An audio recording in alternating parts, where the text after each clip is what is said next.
ਵਾਹਿਗੁਰੂ ਜੀ ਕਾ ਖਾਲਸਾ, ਵਾਹਿਗੁਰੂ ਜੀ ਕੀ ਫਤਿਹ। ਅੱਜ 6ਵੇਂ ਪਾਤਸ਼ਾਹ ਸ੍ਰੀ ਗੁਰੂ ਹਰਗੋਬਿੰਦ ਸਾਹਿਬ ਜੀ ਦੇ ਜੀਵਨ ਬਾਰੇ ਵਿਚਾਰਾਂ ਹੋਣੀਆਂ। ਅੰਮ੍ਰਿਤਸਰ ਜ਼ਿਲ੍ਹੇ ਦੇ ਇੱਕ ਨਗਰ ਹੈ ਛੇਹਰਟਾ ਸਾਹਿਬ, ਉਹਦੇ ਨੇੜੇ ਵਡਾਲੀ ਪਿੰਡ ਹੈ। 1595 ਈਸਵੀ ਦੇ ਵਿੱਚ ਗੁਰੂ ਮਹਾਰਾਜ ਪਰਿਵਾਰ ਸਮੇਤ ਵਡਾਲੀ ਪਿੰਡ ਠਹਿਰੇ ਹੋਏ ਸਨ। ਪੰਚਮ ਪਾਤਸ਼ਾਹ ਉੱਥੇ ਹੀ ਬਾਬਾ ਬੁੱਢਾ ਜੀ ਦੇ ਵਰ ਨਾਲ ਪੰਚਮ ਪਾਤਸ਼ਾਹ ਅਤੇ ਬੀਬੀ ਮਾਤਾ ਗੰਗਾ ਜੀ, ਇਹਨਾਂ ਦੇ ਘਰ 6ਵੇਂ ਪਾਤਸ਼ਾਹ ਦਾ ਪ੍ਰਕਾਸ਼ ਹੋਇਆ। ਸੰਨ 1595 ਪਿੰਡ ਵਡਾਲੀ, ਜ਼ਿਲ੍ਹਾ ਅੰਮ੍ਰਿਤਸਰ ਦੇ ਵਿੱਚ। ਗੁਰੂ ਅਰਜਨ ਦੇਵ ਮਹਾਰਾਜ ਨੇ ਸਪੁੱਤਰ ਹੋਣ ਦੀ ਖੁਸ਼ੀ ਵਿੱਚ ਪਰਮਾਤਮਾ ਦੇ ਸ਼ੁਕਰਾਨੇ ਵਜੋਂ 6 ਹਲਟਾਂ ਵਾਲਾ ਖੂਹ ਲਾਇਆ। ਪੁਰਾਣੇ ਜਿਹੜੇ ਬੰਦੇ ਨੇ ਉਹਨਾਂ ਦੇ ਖੂਹ ਵੇਖੇ ਨੇ, ਅੱਜ ਕੱਲ੍ਹ ਦੇ ਜਵਾਕਾਂ ਦੇ ਖੂਹ ਹੀ ਨਹੀਂ ਵੇਖੇ।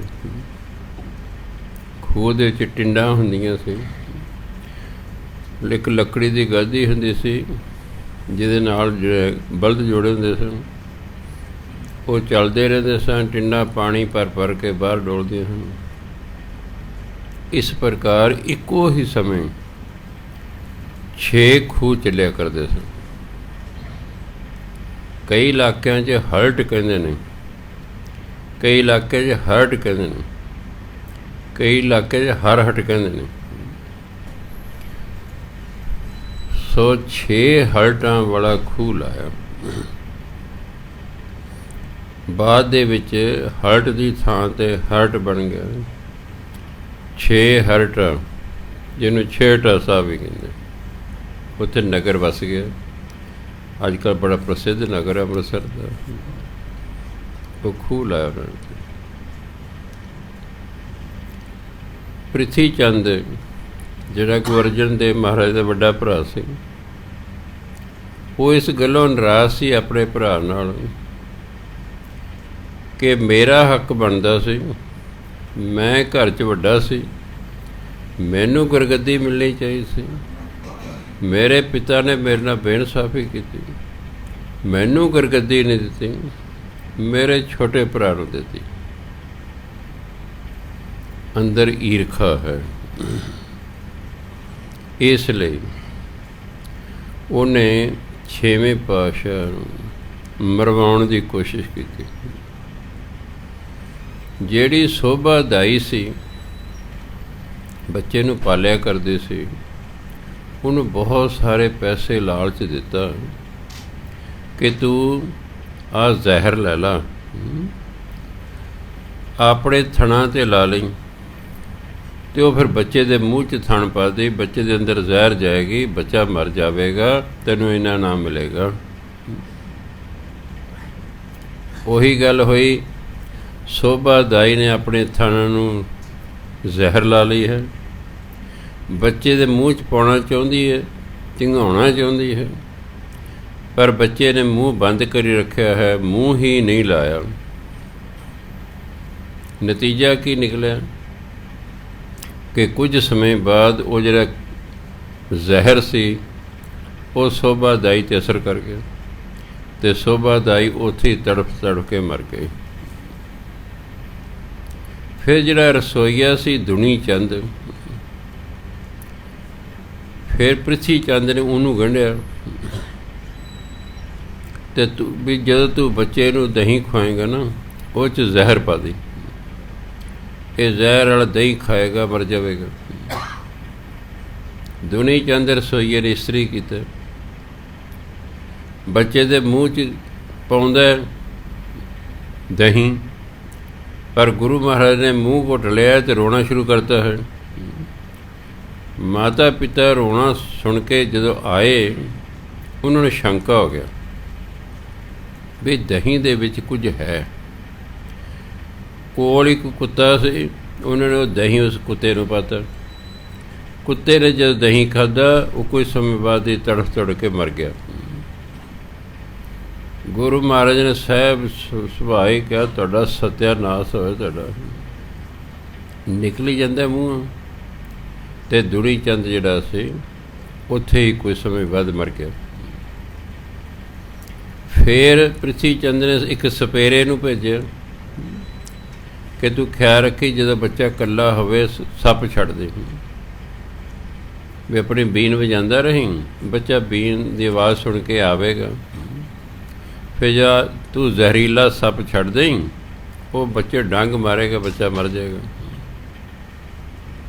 ਉਹਨੇ ਉਸੇ ਹੀ ਕੀਤਾ, ਸੱਪ ਛੱਡਤਾ ਹੈ, ਪਰ ਸੱਪ ਨੇ ਬੱਚੇ ਨੂੰ ਕੁਛ ਨਹੀਂ ਕਿਹਾ। ਇਸ ਲਈ 3 ਵਾਰ ਹੀ ਖਾਲੀ ਚਲੇ ਗਏ। ਕਈ ਵਾਰੀ ਬੰਦਾ ਸਾਰੀਆਂ ਰਿਸ਼ਤੇਦਾਰੀਆਂ ਛੱਡ ਦਿੰਦਾ। ਮੈਂ ਆਪਣੇ ਭਤੀਜੇ ਨੂੰ ਹੀ ਮਾਰਨ 'ਤੇ ਲੱਗਾ ਹੋਇਆ, ਭਤੀਜੇ ਹੀ ਲੱਗਾ ਰਿਹਾ, ਭਰਾ ਦਾ ਲੜਕਾ। 1606 ਈਸਵੀ ਦੇ ਵਿੱਚ ਜਦੋਂ ਹਰਗੋਬਿੰਦ ਜੀ 11 ਸਾਲ ਦੇ ਸਨ, ਗੁਰੂ ਅਰਜਨ ਦੇਵ ਮਹਾਰਾਜ ਜੀ ਨੂੰ ਸ਼ਹੀਦ ਕਰ ਦਿੱਤਾ ਗਿਆ। ਇਸ ਲਈ ਬਾਬਾ ਬੁੱਢਾ ਜੀ ਨੇ ਫਿਰ ਗੁਰੂ ਹਰਗੋਬਿੰਦ ਸਾਹਿਬ ਨੂੰ ਗੁਰਗੱਦੀ ਦਾ ਤਿਲਕ ਲਾਇਆ ਹੈ। 6ਵੇਂ ਪਾਤਸ਼ਾਹ ਕਹਿੰਦੇ, ਬਾਬਾ ਜੀ ਸਾਨੂੰ 2 ਤਲਵਾਰਾਂ ਪਹਿਨਾਓ। ਕਹਿੰਦੇ 2 ਕੀ ਕਰੋਗੇ? ਕਹਿੰਦੇ ਇੱਕ ਮੀਰੀ ਦੀ, ਇੱਕ ਪੀਰੀ ਦੀ। ਮੀਰ ਬਾਦਸ਼ਾਹ ਨੂੰ ਕਹਿੰਦੇ ਫਾਰਸੀ 'ਚ, ਪੀਰ ਜਿਹੜਾ ਪੀਰ ਫਕੀਰ ਗੁਰੂ ਹੁੰਦਾ। ਕਹਿੰਦੇ ਇੱਕ ਗੁਰੂ ਪੁਣੇ ਦੀ, ਇੱਕ ਰਾਜਾ ਪੁਣੇ ਦੀ, 2 ਤਲਵਾਰਾਂ ਪੈਣੀਆਂ। ਉਦੋਂ ਤੋਂ ਸਿੱਖ ਕਹਿਣ ਲੱਗ ਗਏ ਕਿ ਸਿੱਖਾਂ ਦੀ ਜਿਹੜੀ ਰਾਜਨੀਤੀ ਦੇ ਧਰਮ ਹੈ ਇਕੱਠੇ ਨੇ, ਇਕੱਠੇ ਨੇ। ਫਿਰ ਹੁਣ ਆਪ ਜੀ ਗੁਰੂ ਬਣ ਗਏ, ਅਜੇ 11 ਸਾਲ ਦੇ ਨੇ। ਆਪ ਜੀ ਨੇ ਫੈਸਲਾ ਕਰ ਲਿਆ ਕਿ ਜਿਹੜੇ ਦੁਸ਼ਟ ਨੇ ਇਹਨਾਂ ਦਾ ਨਾਸ਼ ਕਰਨਾ। ਇਹ ਸ਼ਾਂਤਮਈ ਸ਼ਹੀਦੀਆਂ ਦੇਣ ਨਾਲ ਇਹਨਾਂ 'ਤੇ ਕੋਈ ਅਸਰ ਨਹੀਂ ਹੁੰਦਾ। ਇਸ ਲਈ ਉਹਨੇ ਆਪ ਘੋੜ ਸਵਾਰੀ ਸਿੱਖਣੀ ਸ਼ੁਰੂ ਕਰਤੇ, ਤੀਰ ਚਲਾਉਣੇ ਸਿੱਖਣੇ ਸ਼ੁਰੂ ਕਰ ਦਿੱਤੇ। ਜਿਹੜੇ ਨੌਜਵਾਨ ਮਿਲਣ ਆਉਂਦੇ ਕਹਿੰਦੇ, ਭਾਈ ਅਸੀਂ ਫੌਜ ਤਿਆਰ ਕਰਨੀ ਹੈ, ਤੁਸੀਂ ਸਾਡੀ ਫੌਜ ਵਿੱਚ ਭਰਤੀ ਹੋ। ਸੰਗਤ ਨੂੰ ਕਹਿੰਦਾ ਕਿ ਤੁਸੀਂ ਭਾਈ ਹਥਿਆਰ ਲੈ ਕੇ ਆਇਆ ਕਰੋ, ਘੋੜੇ ਲੈ ਕੇ ਆਇਆ ਕਰੋ ਜਿਹੜੇ ਲਿਆ ਸਕਦੇ ਹੋ। ਇਸ ਤਰ੍ਹਾਂ ਸੰਗਤ ਨੇ ਹਥਿਆਰ ਲਿਆਉਣੇ ਸ਼ੁਰੂ ਕਰਤੇ, ਘੋੜੇ ਲਿਆਉਣੇ ਸ਼ੁਰੂ ਕਰਤੇ। ਫਿਰ ਜਿਹੜਾ ਹੈ ਲੋਕ ਜਿਹੜੇ ਸ਼ਸਤਰਧਾਰੀ ਹੋਣ ਲੱਗ ਪਏ। ਫੌਜ ਨੂੰ ਰੱਖਣ ਲਈ ਅਤੇ ਹਥਿਆਰਾਂ ਨੂੰ ਰੱਖਣ ਲਈ ਕਿਲ੍ਹਾ ਚਾਹੀਦਾ ਸੀ। ਫਿਰ ਅੰਮ੍ਰਿਤਸਰ ਦੇ ਵਿੱਚ ਲੋਹਗੜ੍ਹ ਦਾ ਕਿਲ੍ਹਾ 6ਵੇਂ ਪਾਤਸ਼ਾਹ ਨੇ ਬਣਾਇਆ।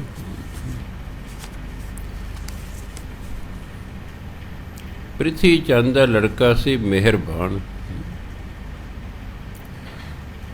ਸਮਾਂ ਪਾ ਕੇ ਪ੍ਰਿਥੀ ਚੰਦ ਦੀ ਤਾਂ ਡੈਥ ਹੋ ਗਈ।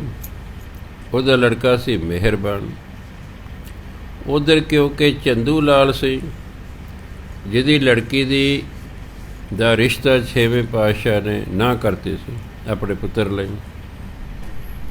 ਕਿ ਸਾਨੂੰ ਤੁਹਾਡੀ ਲੜਕੀ ਦਾ ਰਿਸ਼ਤਾ ਮਨਜ਼ੂਰ ਨਹੀਂ ਹੈ। ਉਹ ਵੀ ਨਾਰਾਜ਼ ਸੀ। ਮਿਹਰਬਾਨ ਸੀ ਕਿਉਂਕਿ ਬਾਪ ਨਾਰਾਜ਼ ਸੀ, ਇਸ ਲਈ ਪੁੱਤਰ ਵੀ ਨਾਰਾਜ਼ ਸੀ। ਇਹਨਾਂ ਦੋਨਾਂ ਨੇ ਜਾ ਕੇ ਜਿਹੜਾ ਨਵਾਬ ਸੀ ਲਾਹੌਰ ਦਾ, ਉਹਦੇ ਜਾ ਕੇ ਕੰਨ ਭਰੇ ਕਿ ਦੇਖੋ ਜੀ, ਇਹ ਫੌਜਾਂ ਤਿਆਰ ਕਰ ਰਹੇ ਨੇ, ਇਹ ਜਿਹੜੇ ਕਿਲ੍ਹੇ ਬਣਾ ਰਹੇ ਨੇ, ਇਹ ਹਥਿਆਰ ਇਕੱਠੇ ਕਰ ਰਹੇ ਨੇ, ਤੁਹਾਡੇ ਰਾਜ ਨੂੰ ਇਹਨਾਂ ਤੋਂ ਖਤਰਾ ਹੋ ਸਕਦਾ ਹੈ, ਕੁਛ ਕਰੋ। ਜਿਹੜਾ ਨਵਾਬ ਸੀ ਲਾਹੌਰ ਦਾ, ਉਹ ਜਹਾਂਗੀਰ ਨੂੰ ਦਿੱਲੀ ਜਾ ਕੇ ਮਿਲਿਆ, ਉਹਦੇ ਕੰਨ ਭਰੇ ਗੁਰੂ ਦੇ ਵਿਰੁੱਧ। ਜਹਾਂਗੀਰ ਨੇ ਗੁਰੂ ਮਹਾਰਾਜ ਕੋਲ ਸੱਦਾ ਭੇਜਿਆ ਕਿ ਤੁਸੀਂ ਦਿੱਲੀ ਆਓ। ਗੁਰੂ ਮਹਾਰਾਜ ਦਿੱਲੀ ਚਲੇ ਗਏ। ਦਿੱਲੀ ਦੇ ਉਰਲੇ ਪਾਸੇ ਮਜਨੂ ਕਾ ਟਿੱਲਾ ਹੈ, ਉੱਥੇ ਠਹਿਰੇ। ਦਿੱਲੀ ਦੀਆਂ ਸੰਗਤਾਂ ਨੂੰ ਪਤਾ ਲੱਗ ਗਿਆ, ਸੰਗਤਾਂ ਆਉਣੀਆਂ ਸ਼ੁਰੂ ਹੋ ਗਈਆਂ ਹਨ। ਜਿਹੜਾ ਦਿੱਲੀ ਦਾ ਸਭ ਤੋਂ ਵੱਡਾ ਪੀਰ ਸੀ ਸਿਕੰਦਰ ਸ਼ਾਹ, ਉਹ ਵੀ ਗੁਰੂ ਮਹਾਰਾਜ ਨੂੰ ਮਿਲਣ ਆਇਆ। ਕਈ ਲੋਕ ਕੱਟੜ ਨਹੀਂ ਹੁੰਦੇ, ਠੀਕ ਹੈ, ਧਰਮ ਆਪਣਾ ਆਪਣਾ ਹੁੰਦਾ ਹੈ, ਪਰ ਧਾਰਮਿਕ ਬੰਦੇ ਦਾ ਫਰਜ਼ ਬਣਦਾ ਹੈ ਕਿ ਉਹ ਕੱਟੜ ਨਾ ਹੋਵੇ। ਉਹ ਗੁਰੂ ਮਹਾਰਾਜ ਨੂੰ ਮਿਲਣ ਆਇਆ। ਇਹਨੇ 'ਚ ਇਹਨੂੰ ਕੀ ਵੇਖਦੇ, ਕਿਉਂਕਿ ਮਜਨੂ ਦਾ ਟਿੱਲਾ ਜਮਨਾ ਨਦੀ ਦੇ ਕੰਢੇ ਸੀ, ਹੁਣ ਤਾਂ ਸ਼ਾਇਦ ਨਦੀ ਪਿੱਛੇ ਹਟ ਗਈ ਹੋਵੇ। ਸੰਗਤ ਬੈਠੀ ਹੈ, ਗੁਰੂ ਮਹਾਰਾਜ ਬੈਠੇ ਹੈ, ਪੀਰ ਸਿਕੰਦਰ ਸ਼ਾਹ ਬੈਠਾ ਹੈ। ਗੜ ਗੜ ਦੀ ਆਵਾਜ਼ ਹੋਈ ਹੈ ਨਦੀ 'ਚ, ਸਾਰੇ ਉੱਧਰ ਵੇਖਣ ਲੱਗ ਪਏ। ਕੀ ਦੇਖਦੇ ਨੇ ਕਿ ਚਿੱਟੇ ਕੱਪੜਿਆਂ ਵਾਲੀ ਕੋਈ ਦੇਵੀ ਨਦੀ 'ਚ ਪ੍ਰਗਟ ਹੋਈ ਹੈ। ਉਹ ਦੇਵੀ ਪਾਣੀ ਦੇ ਉੱਤੇ ਤੁਰਦੀ ਆ ਰਹੀ ਹੈ। ਸਾਰੇ ਬੜੇ ਹੈਰਾਨ, ਕਮਾਲ ਹੈ, ਪਾਣੀ 'ਤੇ ਤੁਰੇ ਕੋਈ। ਉਹ ਆਈ, ਉਹਨੇ ਗੁਰੂ ਮਹਾਰਾਜ ਨੂੰ ਮੱਥਾ ਟੇਕਿਆ। ਗੁਰੂ ਮਹਾਰਾਜ ਨੇ ਉਹ ਜਿਹੜਾ ਪ੍ਰਸ਼ਾਦ ਤਿਆਰ ਸੀ ਦੇਗ, ਉਹਨੂੰ ਪ੍ਰਸ਼ਾਦ ਦਿੱਤਾ ਅਤੇ ਉਹ ਵਾਪਸ ਫਿਰ ਦਰਿਆ ਚਲੀ ਗਈ ਹੈ। ਫਿਰ ਗੜਗੜ ਦੀ ਆਵਾਜ਼ ਆਈ, ਉਹ ਦਰਿਆ 'ਚ ਅਲੋਪ ਹੋ ਗਈ। ਸਾਰੇ ਪੁੱਛਣ ਲੱਗ ਗਏ ਵੀ ਮਹਾਰਾਜ ਜੀ ਇਹ ਕੌਣ ਸੀ? ਕਹਿੰਦੇ ਪੰਚਮ ਪਾਤਸ਼ਾਹ ਜਦੋਂ ਹਰਿਮੰਦਰ ਸਾਹਿਬ ਤਿਆਰ ਕਰ ਰਹੇ ਸਨ, ਇਹ ਬੀਬੀ ਰੋਜ਼ ਕਾਬਲ ਤੋਂ ਆਇਆ ਕਰਦੀ ਸੀ ਸੇਵਾ ਕਰਨ। ਕਿ ਜੀ ਕਾਬਲ ਤੋਂ ਕਿਵੇਂ ਪੈਦਲ ਆ ਜਾਂਦੇ ਸੀ ਹਰ ਰੋਜ਼? ਉਹ ਕਹਿੰਦੇ ਵੀ ਇਹ ਭਜਨ ਬੰਦਗੀ ਕਰਨ ਵਾਲੀ ਬੀਬੀ ਸੀ, ਇਹਦਾ ਘਰ ਵਾਲਾ ਵੀ ਬਹੁਤ ਭਜਨ ਬੰਦਗੀ ਕਰਨ ਵਾਲਾ ਸੀ। ਇਹਨੂੰ ਜਦੋਂ ਪਤਾ ਲੱਗਾ ਵੀ ਹਰਿਮੰਦਰ ਸਾਹਿਬ ਬਣ ਰਿਹਾ ਹੈ, ਉੱਥੇ ਕਾਰ ਸੇਵਾ ਚੱਲ ਰਹੀ ਹੈ, ਇਹਦਾ ਬੱਚਾ ਜੇ ਛੋਟਾ ਸੀ, ਭੰਗੂੜੇ 'ਚ ਹੁੰਦਾ ਸੀ, ਇਹਨੇ ਆਪਣੇ ਪਤੀ ਨੂੰ ਕਿਹਾ ਵੀ ਮੈਨੂੰ ਜਾਣ ਦੀ ਆਗਿਆ ਬਖਸ਼ੋ। ਉਹ ਰਿੱਧੀਆਂ ਸਿੱਧੀਆਂ ਦੇ ਕਦੇ ਮਾਲਕ ਸਨ। ਇਹ ਨਾਮ ਸ਼ਕਤੀ ਦੇ ਨਾਲ ਹੀ ਹਵਾ ਰਾਹੀਂ ਰੋਜ਼ ਆ ਜਾ ਕਰਦੀ ਸੀ, ਸ਼ਾਮ ਨੂੰ ਇਹ ਮੁੜ ਜਾ ਕਰਦੇ ਸੀ। ਕਹਿੰਦੇ ਉਹੀ ਬੀਬੀ ਹੈ।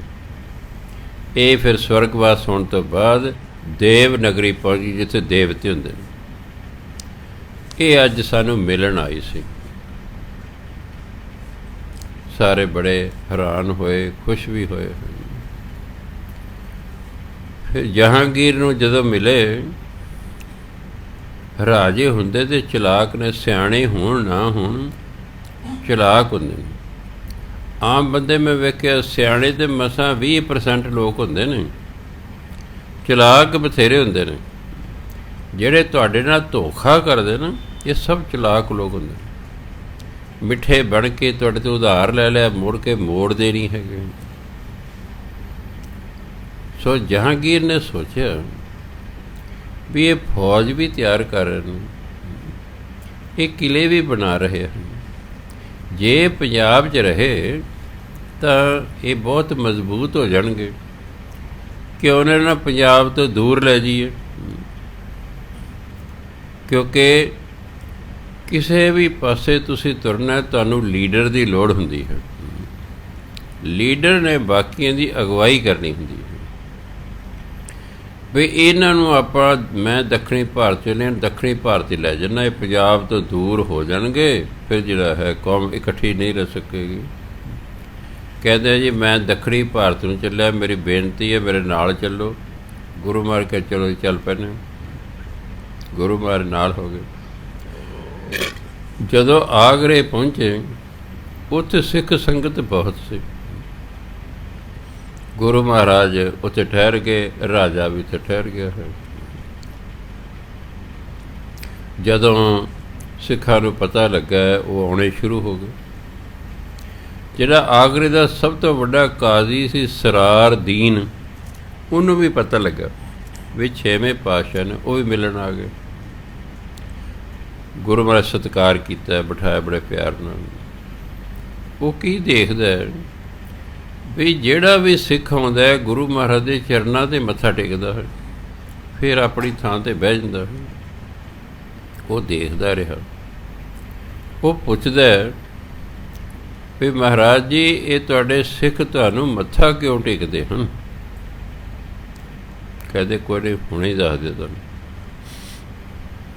ਇੱਕ ਸਿੱਖ ਨੂੰ ਕਹਿੰਦੇ ਵੀ ਜਿਹੜਾ ਹੈ ਸਿਆਹੀ ਲੈ ਕੇ ਆ, ਸਾਡੀ ਮੋਹਰ ਲੈ ਕੇ ਆ, ਇੱਕ ਕਾਗਜ਼ ਲੈ ਕੇ ਆ। ਕਾਗਜ਼ ਆ ਗਿਆ, ਮੋਹਰ ਆ ਗਈ, ਸਿਆਹੀ ਆ ਗਈ।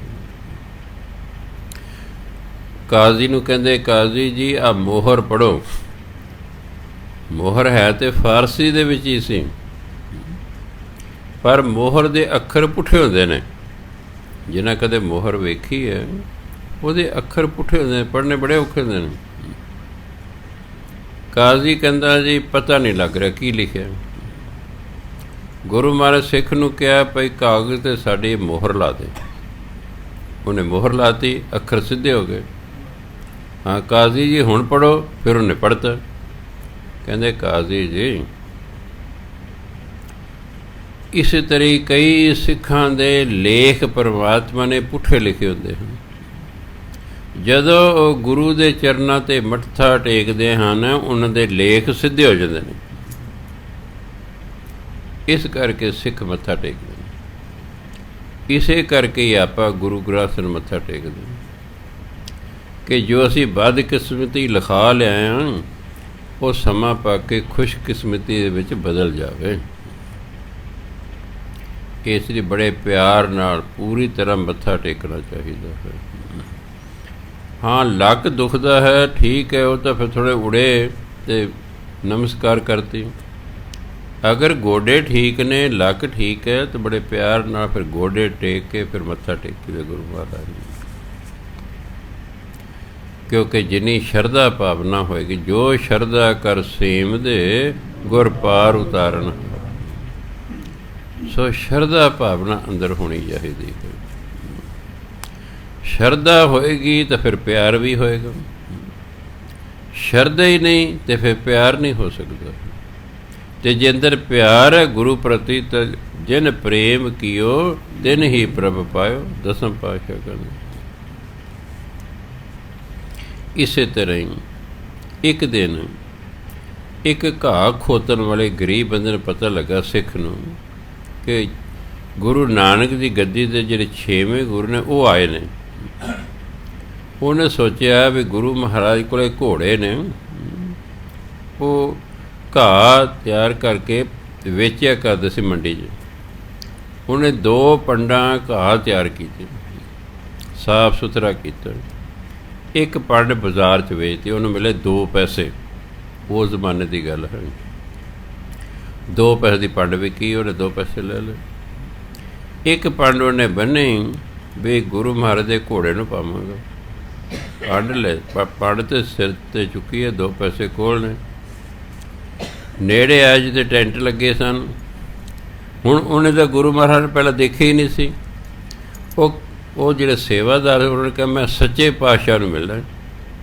ਉਹਨੇ ਸੋਚਿਆ ਪਾਤਸ਼ਾਹ ਨੂੰ ਮਿਲਣਾ, ਰਾਜੇ ਨੂੰ ਮਿਲਣਾ ਹੋਏਗਾ। ਕਹਿੰਦੇ ਆ ਉਸ ਟੈਂਟ 'ਚ ਨਹੀਂ। ਉਹਨੇ ਪੰਡ ਬਾਹਰ ਰੱਖੇ, ਅੰਦਰ ਗਿਆ, 2 ਪੈਸੇ ਜਹਾਂਗੀਰ ਨੂੰ ਧਰ ਕੇ ਮੱਥਾ ਟੇਕਿਆ। ਖੜਾ ਕੇ ਦੋਨੋਂ ਹੱਥ ਜੋੜ ਕੇ ਕਹਿੰਦਾ ਸੱਚੇ ਪਾਤਸ਼ਾਹ ਮੇਰਾ ਲੋਕ ਪਰਲੋਕ ਸਵਾਰੋ, ਮੈਨੂੰ ਨਾਮ ਦੀ ਦਾਤ ਬਖਸ਼ੋ, ਮੈਨੂੰ ਮੁਕਤੀ ਬਖਸ਼ੋ। ਜਹਾਂਗੀਰ ਸਮਝ ਗਿਆ ਵੀ ਗਲਤ ਥਾਂ 'ਤੇ ਆ ਗਿਆ। ਜਹਾਂਗੀਰ ਕਹਿੰਦਾ ਭਾਈ ਮੈਂ ਤਾਂ ਹਿੰਦੁਸਤਾਨ ਦਾ ਰਾਜਾ ਹਾਂ, ਇਹ ਚੀਜ਼ਾਂ ਮੈਂ ਨਹੀਂ ਦੇ ਸਕਦਾ। ਇਹ ਨਾਲ ਜਿਹੜਾ ਟੈਂਟ ਲੱਗਾ ਹੈ ਉੱਥੇ ਗੁਰੂ ਮਹਾਰਾਜ ਨੇ, ਇਹ ਤਾਂ ਉਹ ਦੇ ਸਕਦੇ ਨੇ। ਹਾਂ ਤੈਨੂੰ ਸੰਸਾਰ ਦੀ ਕੋਈ ਚੀਜ਼ ਚਾਹੀਦੀ ਦੱਸ, ਮੈਂ ਤੈਨੂੰ ਦੇ ਦੇਣਾ। ਕਹਿੰਦੇ ਨਾ ਜੀ ਮੈਨੂੰ ਸੰਸਾਰ ਦੀ ਕੋਈ ਚੀਜ਼ ਨਹੀਂ ਚਾਹੀਦੀ। ਜਿਹੜੇ 2 ਪੈਸੇ ਮੱਥਾ ਟੇਕਿਆ ਸੀ ਉਹ ਵੀ ਸਿੱਖ ਨੇ ਚੱਕ ਲਏ। ਜਹਾਂਗੀਰ ਝਾਕਦਾ ਵੀ ਕਮਾਲ ਦਾ ਬੰਦਾ, ਰਾਜ ਦੇ ਕੋਈ ਪੈਸੇ ਚੱਕ ਲਏ। ਉਹਨੇ ਕਿਹਾ ਜੇ ਇਹ ਮੈਨੂੰ ਨਾਮਦਾਨ, ਮੈਂ ਇਸ ਤੋਂ ਕੀ ਲੈਣਾ। 2 ਪੈਸੇ ਚੱਕੇ, ਦੂਜੇ ਟੈਂਟ 'ਚ ਲੈ ਗਏ। ਗੁਰੂ ਮਹਾਰਾਜ ਜਾਣੀ ਜਾਣ ਸਨ। ਮੱਥਾ ਟੇਕਿਆ, ਅਰਦਾਸਾਂ ਕੀਤੀ। ਗੁਰੂ ਮਹਾਰਾਜ ਨੇ ਉਹਨੂੰ ਵਾਰ ਦੇ ਕੇ ਨਿਹਾਲ ਕਰਤਾ। ਸੋ ਇਸ ਪ੍ਰਕਾਰ ਇਹ ਸ਼ਰਧਾ ਭਾਵਨਾ ਹੈ। ਨਹੀਂ ਤਾਂ ਅਗਲਾ ਕਹਿੰਦਾ ਹੁਣ ਉਹਨੇ ਸੋਚਿਆ ਮੇਰੇ ਕੋਲ ਹੈ ਨਹੀਂ 2 ਪੈਸੇ, ਸ਼ਾਇਦ 2 ਪੈਸੇ 2 ਹੁੰਦੇ 2 ਟਕੇ ਉਸ ਦਾ ਰਹਿਣ ਦਿੰਦਾ, ਉਹਦੇ ਕੋਲ ਪੈਸੇ ਹੀ 2 ਸਨ। ਉਹਨੇ ਕਿਹਾ ਗੁਰੂ ਨੂੰ ਕੀ ਟੇਕ, ਇਸ ਲਈ ਰਾਜੇ ਕੋ ਚੱਕ ਲੈ, ਤੇ ਗੁਰੂ ਮਹਾਰਾਜ ਜਾ ਟੇਕੇ। ਚਲਦੇ ਚਲਦੇ ਗਵਾਲੀਅਰ ਪਹੁੰਚ ਕੇ ਮੱਧ ਪ੍ਰਦੇਸ਼। ਹੁਣ ਜਹਾਂਗੀਰ ਨੇ ਸੋਚਿਆ ਵੀ ਤੇ ਕਿਲੇ 'ਚ ਇਹਨਾਂ ਨੂੰ ਨਜ਼ਰਬੰਦ ਕਰ ਦੇਣੇ। ਜਹਾਂਗੀਰ ਕਹਿੰਦਾ ਜੀ ਮੇਰੇ ਤੇ ਸਾੜ ਸਤੀ ਚੱਲ ਰਹੀ ਹੈ, ਤੁਸੀਂ ਇੱਥੇ ਕਿਲੇ 'ਚ ਰਹੋ, ਚਲੀਹਾ ਮੇਰੇ ਲਈ ਕਰੋ, ਮੈਂ ਕੁਝ ਦਿਨਾਂ ਬਾਅਦ ਵਾਪਸ ਆ ਜਾਣਾ, ਫਿਰ ਆਪਾਂ ਇਕੱਠੇ ਹੋ ਕੇ ਚੱਲਾਂਗੇ। ਗੁਰੂ ਮਹਾਰਾਜ ਨੂੰ ਪਤਾ ਸੀ। ਦਰੋਗਾ ਸੱਦਿਆ, ਜਿਹੜਾ ਸੁਪਰਡੈਂਟ ਹੁੰਦਾ ਕਿਲੇ ਦਾ, ਦਰੋਗਾ ਸੱਦਿਆ ਜਹਾਂਗੀਰ ਨਾਲ ਅੱਡ ਕਰਕੇ। ਕਹਿੰਦਾ ਇਹਨਾਂ ਨੂੰ ਕੈਦ ਨਹੀਂ ਕਰਨਾ, ਸਿਰਫ ਨਜ਼ਰਬੰਦ ਰੱਖਣਾ। ਇਹ ਕਿਲੇ 'ਚ ਕਿਤੇ ਵੀ ਘੁੰਮ ਫਿਰ ਸਕਦੇ ਨੇ, ਇਹਨਾਂ ਦੀ ਸੇਵਾ ਵੀ ਕਰਨੀ, ਪਰ ਇਹਨਾਂ ਨੂੰ ਜਿੰਨਾ ਚਿਰ ਮੈਂ ਨਹੀਂ ਕਹਿੰਦਾ ਉਨਾ ਚਿਰ ਕਿਲੇ ਤੋਂ ਬਾਹਰ ਨਹੀਂ ਜਾਣ ਦੇਣਾ। ਚਲੋ ਗੁਰੂ ਮਹਾਰਾਜ ਕਿਲੇ 'ਚ ਰਹਿਣ ਲੱਗ ਗਏ। ਟਹਿਲਦੇ ਟਹਿਲਦੇ ਇੱਕ ਦਿਨ ਕਿਲੇ 'ਚ ਫਿਰ ਰਹੇ ਹਨ, ਦੇਖਿਆ ਵੀ ਇੱਥੇ ਤਾਂ ਕਿੰਨੇ ਹੀ ਰਾਜੇ ਕੈਦ ਕੀਤੇ ਹੋਏ ਹਨ, ਉਹਨਾਂ ਨੂੰ ਥੰਮਲਿਆਂ ਦੇ ਨਾਲ ਬੰਨ੍ਹਿਆ ਹੋਇਆ ਹੈ, ਉਹਨਾਂ ਦੀ ਲੱਤਾਂ ਥੰਮਲਿਆਂ ਨਾਲ ਬੰਨ੍ਹੀਆਂ ਹੋਈਆਂ ਹਨ, ਹੱਥਾਂ 'ਤੇ ਜਿਹੜੀ ਹੱਥਕੜੀ ਲਾਈ ਹੋਈ ਹੈ ਵੀ ਕਿਤੇ ਭੱਜ ਨਾ ਜਾਣ। ਗੁਰੂ ਮਹਾਰਾਜ ਕਹਿੰਦੇ ਵੀ ਆਹ ਕੀ? ਦਰੋਗੇ ਨੂੰ ਕਹਿੰਦੇ ਕਿ ਜੀ ਸਾਰੇ ਰਾਜਸਥਾਨ ਦੇ ਰਾਜੇ ਨੇ, ਰਾਜਪੂਤ ਰਾਜੇ, ਇਹ ਹਾਰ ਗਏ ਸਨ, ਇਸ ਲਈ ਜਹਾਂਗੀਰ ਨੇ ਇਹਨਾਂ ਨੇ 'ਤੇ ਕੈਦ ਕਰ ਦਿੱਤਾ। ਚਲੋ ਕੁਝ ਦਿਨਾਂ ਬਾਅਦ ਗੁਰੂ ਮਹਾਰਾਜ ਕਹਿੰਦੇ ਭਾਈ ਅਸੀਂ ਨਾ ਇਹਨਾਂ ਰਾਜਿਆਂ ਨਾਲ ਸਤ ਸੰਗਤ ਕਰਿਆ ਕਰਨੀ, ਮੈਂ ਜ਼ਿੰਮੇਵਾਰ ਆ, ਕਿਤੇ ਨਹੀਂ ਭਜਦੇ ਹੈਗੇ, ਤੂੰ ਜਦੋਂ ਸਤਸੰਗ ਕਰਨੀ ਸ਼ਾਮ ਨੂੰ ਇਹਨਾਂ ਦੇ ਹੱਥ ਪੈਰ ਖੋਲ੍ਹ ਦਿਆ ਕਰ। ਚਲੋ ਜਦੋਂ ਗੁਰੂ ਮਹਾਰਾਜ ਪਹੁੰਚਣਾ, ਉਹਨੇ ਸਭ ਦੇ ਹੱਥ ਪੈਰ ਖੋਲ੍ਹਦੇ। ਉਸ ਸਨ 52 ਰਾਜੇ। ਰੋਜ਼ ਸਤ ਸੰਗਤ ਹੋਣ ਲੱਗ ਪਈ ਹੈ। ਰਾਜਿਆਂ ਨੂੰ ਕੁਝ ਸੁੱਖ ਮਹਿਸੂਸ ਹੋਇਆ ਹੈ ਵੀ ਕੋਈ ਤਾਂ ਸਾਡਾ ਦਰਦੀ ਆਇਆ ਹੈ। ਸਤਸੰਗ ਹੁੰਦੀ ਹੈ। ਹੌਲੀ ਹੌਲੀ ਉਹ ਗੁਰੂ ਮਹਾਰਾਜ ਦੇ ਸ਼ਰਧਾਲੂ ਹੋ ਗਏ। ਐਂ ਕਰਦਿਆਂ ਕਰਦਿਆਂ 3.25 ਸਾਲ ਬੀਤ ਗਏ। ਜਹਾਂਗੀਰ ਬਹੁਤ ਜ਼ਿਆਦਾ ਬਿਮਾਰ ਰਹਿਣ ਲੱਗ ਪਿਆ। ਬੜੇ ਵੈਦ ਹਕੀਮ ਸੱਦੇ, ਕਿੰਨੇ ਮਹੀਨੇ ਲੱਗੇ ਰਹੇ, ਨਹੀਂ ਠੀਕ ਹੋਇਆ ਜਹਾਂਗੀਰ। ਇੱਕ ਮੁਸਲਮਾਨ ਫਕੀਰ ਆਇਆ, ਕਹਿੰਦੇ ਰਾਜਨ ਤੁਸੀਂ ਸਿੱਖਾਂ ਦੇ ਗੁਰੂ ਨੂੰ ਕੈਦ ਕੀਤਾ ਹੋਇਆ, ਇਹ ਤੁਹਾਨੂੰ ਲੱਗ ਗਿਆ ਸਰਾਪ, ਤੁਸੀਂ ਠੀਕ ਨਹੀਂ ਹੋ ਸਕਦੇ ਜਿੰਨਾ ਚਿਰ ਉਹਨਾਂ ਨੂੰ ਰਿਹਾ ਨਹੀਂ ਕਰਦੇ। ਫਿਰ ਠੀਕ ਹੋ ਗਏ ਚਿਰ। ਇੰਨੇ ਚਿਰ ਲਾਹੌਰ ਤੋਂ ਮੀਆਂ ਮੀਰ ਜੀ ਨੂੰ ਪਤਾ ਲੱਗਾ ਕਿ ਗੁਰੂ ਮਹਾਰਾਜ ਨੇ ਗਵਾਲੀਅਰ ਦੇ ਕਿਲੇ 'ਚ ਨਜ਼ਰਬੰਦ ਕੀਤਾ ਹੋਇਆ ਹੈ। ਉਹ ਵੀ ਜਹਾਂਗੀਰ ਨੂੰ ਦਿੱਲੀ ਮਿਲਣ ਆ ਗਿਆ। ਉਹਨੇ ਕਿਹਾ ਤੂੰ ਬਹੁਤ ਮਾੜਾ ਕੀਤਾ। ਕਹਿੰਦਾ ਪਹਿਲਾਂ ਤੂੰ ਇਹਨਾਂ ਦੇ ਪਿਤਾ ਗੁਰੂ ਅਰਜਨ ਦੇਵ ਮਾਨ ਨੂੰ ਸ਼ਹੀਦ ਕਰ ਦਿੱਤਾ ਬਿਨਾਂ ਕਿਸੇ ਕਾਰਨ ਦੇ। ਸਾਰੀ ਸਿੱਖ ਕੌਮ ਤੇਰੇ ਵਿਰੁੱਧ ਹੈ, ਤੈਨੂੰ ਸ਼ਰਾਪ ਲੱਗ ਜਾਣਾ, ਤੂੰ ਠੀਕ ਨਹੀਂ ਹੋਣਾ, ਉਹਨਾਂ ਨੂੰ ਰਿਹਾ ਕਰ ਦੇ। ਅਤੇ ਜਹਾਂਗੀਰ ਨੇ ਸੁਨੇਹਾ ਭੇਜਤਾ ਦਰੋਗੇ ਨੂੰ ਕਿ ਉਹਨਾਂ ਨੂੰ ਗੁਰੂ ਮਹਾਰਾਜ ਨੂੰ ਰਿਹਾ ਕਰ ਦਿਓ, ਵੀ ਛੱਡ ਦਿਓ। ਗੁਰੂ ਮਹਾਰਾਜ ਕਹਿੰਦੇ ਅਸੀਂ ਇਕੱਲਿਆਂ ਨੇ ਰਿਹਾ ਨਹੀਂ ਹੋਣਾ, ਇਹ 52 ਦੇ 52 ਰਾਜਿਆਂ ਨੂੰ ਛੱਡੋਗੇ, ਅਸੀਂ ਤਾਂ ਕਿਲੇ 'ਚ ਬਾਹਰ ਜਾਵਾਂਗੇ। ਦਰੋਗੇ ਨੇ ਸੁਨੇਹਾ ਪਹੁੰਚਾਦਾ ਜਹਾਂਗੀਰ ਨੂੰ। ਇਹ ਮਰਦਾ ਕੀ ਨਾ ਕਰਦਾ। ਜਹਾਂਗੀਰ ਕਹਿੰਦਾ ਚੰਗਾ, ਗੁਰੂ ਮਹਾਰਾਜ ਦੇ ਚੋਲੇ ਦਾ ਚੋਲਾ ਫੜ ਕੇ ਜਿੰਨੇ ਵੀ ਰਾਜੇ ਬਾਹਰ ਨਿਕਲ ਸਕਦੇ ਉਹਨੂੰ ਬਾਹਰ ਕੱਢ ਦੇ। ਗੁਰੂ ਮਹਾਰਾਜ ਨੇ ਦਰਜੀ ਤੋਂ 52 ਕਲੀਆਂ ਵਾਲਾ ਚੋਲਾ ਸਿਲਵਾਇਆ। ਹਰ ਇੱਕ ਰਾਜੇ ਨੂੰ ਇੱਕ ਇੱਕ ਕਲੀ ਫੜਾਤੀ ਕਿ ਲੋਏ ਫੜ ਲਓ, ਅਸੀਂ ਬਾਹਰ ਚਲੇ, ਸਾਡੇ ਨਾਲ ਬਾਹਰ ਨਿਕਲੋ। ਇਸ ਤਰ੍ਹਾਂ ਸਾਰੇ ਦੇ ਸਾਰੇ ਰਾਜੇ ਰਿਹਾ ਹੋ ਗਏ। ਉਹ ਆਪਣੇ ਆਪਣੇ ਇਲਾਕਿਆਂ ਨੂੰ ਜਿੱਥੋਂ ਜਿੱਥੋਂ ਦੇ ਰਾਜੇ ਸਨ ਉੱਥੇ ਚਲੇ ਗਏ।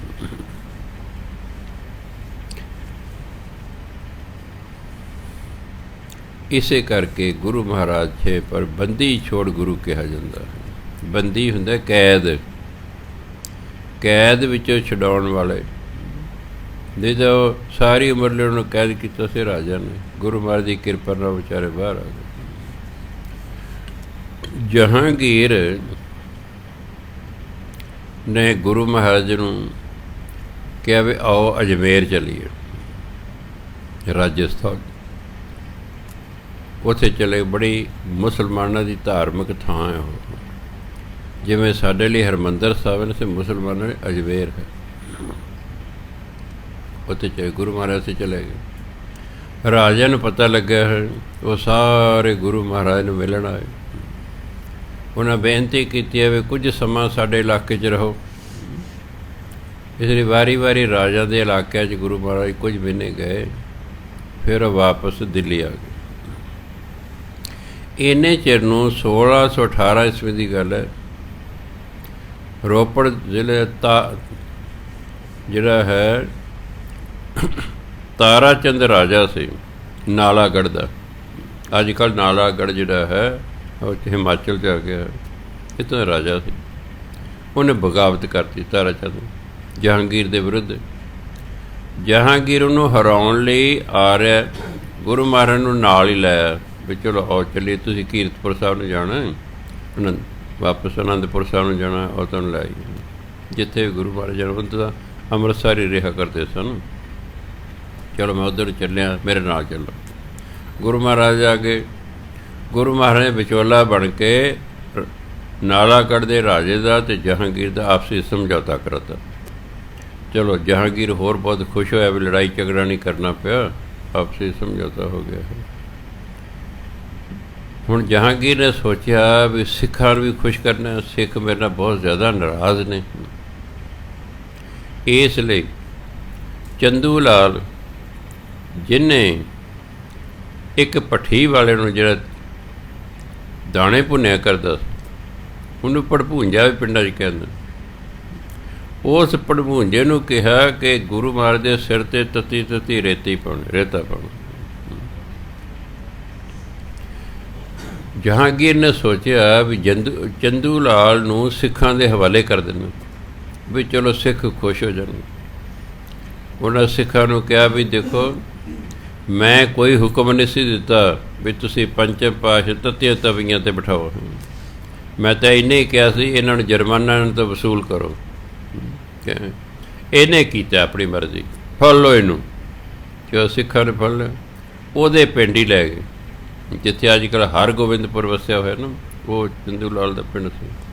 ਉੱਥੇ ਲੈ ਗਏ, ਪੈਰਾਂ ਨੂੰ ਪਾ ਲਿਆ ਰੱਸਾ, ਗਲੀਆਂ 'ਚ ਲੱਗ ਗਏ ਘਸੀਟਣ। ਜਦੋਂ ਉਸ ਭੜਭੂੰਜੇ ਦੀ ਭੱਠੀ 'ਤੇ ਆਏ ਨਾ, ਉਹਨੇ ਦੇਖਿਆ ਵੀ ਆਹ ਹੈ, ਇਹਨੇ ਮੈਨੂੰ ਮਜਬੂਰ ਕੀਤਾ ਸੀ। ਉਹਦੇ ਕੋਲ ਕੜਛਾ ਸੀ, ਜਿਹਨਾਂ ਰੇਤ ਪਾਉਂਦਾ ਸੀ, ਉਹ ਕੜਛਾ ਚੰਦੂ ਲਾਲ ਦੇ ਸਿਰ 'ਚ ਮਾਰਿਆ ਅਤੇ ਚੰਦੂ ਲਾਲ ਉੱਥੇ ਹੀ ਮਰ ਗਿਆ। ਫਿਰ ਕੁਝ ਸਾਲਾਂ ਬਾਅਦ 6ਵੇਂ ਪਾਤਸ਼ਾਹ ਨੇ ਉਹਦਾ ਪਿੰਡ ਗਿਆ ਉਜੜ, ਉੱਥੇ ਫਿਰ ਨਵਾਂ ਨਗਰ ਵਸਾਇਆ ਅਤੇ ਹਰਗੋਬਿੰਦਪੁਰਾ ਉਹਦਾ ਨਾਮ ਰੱਖਿਆ।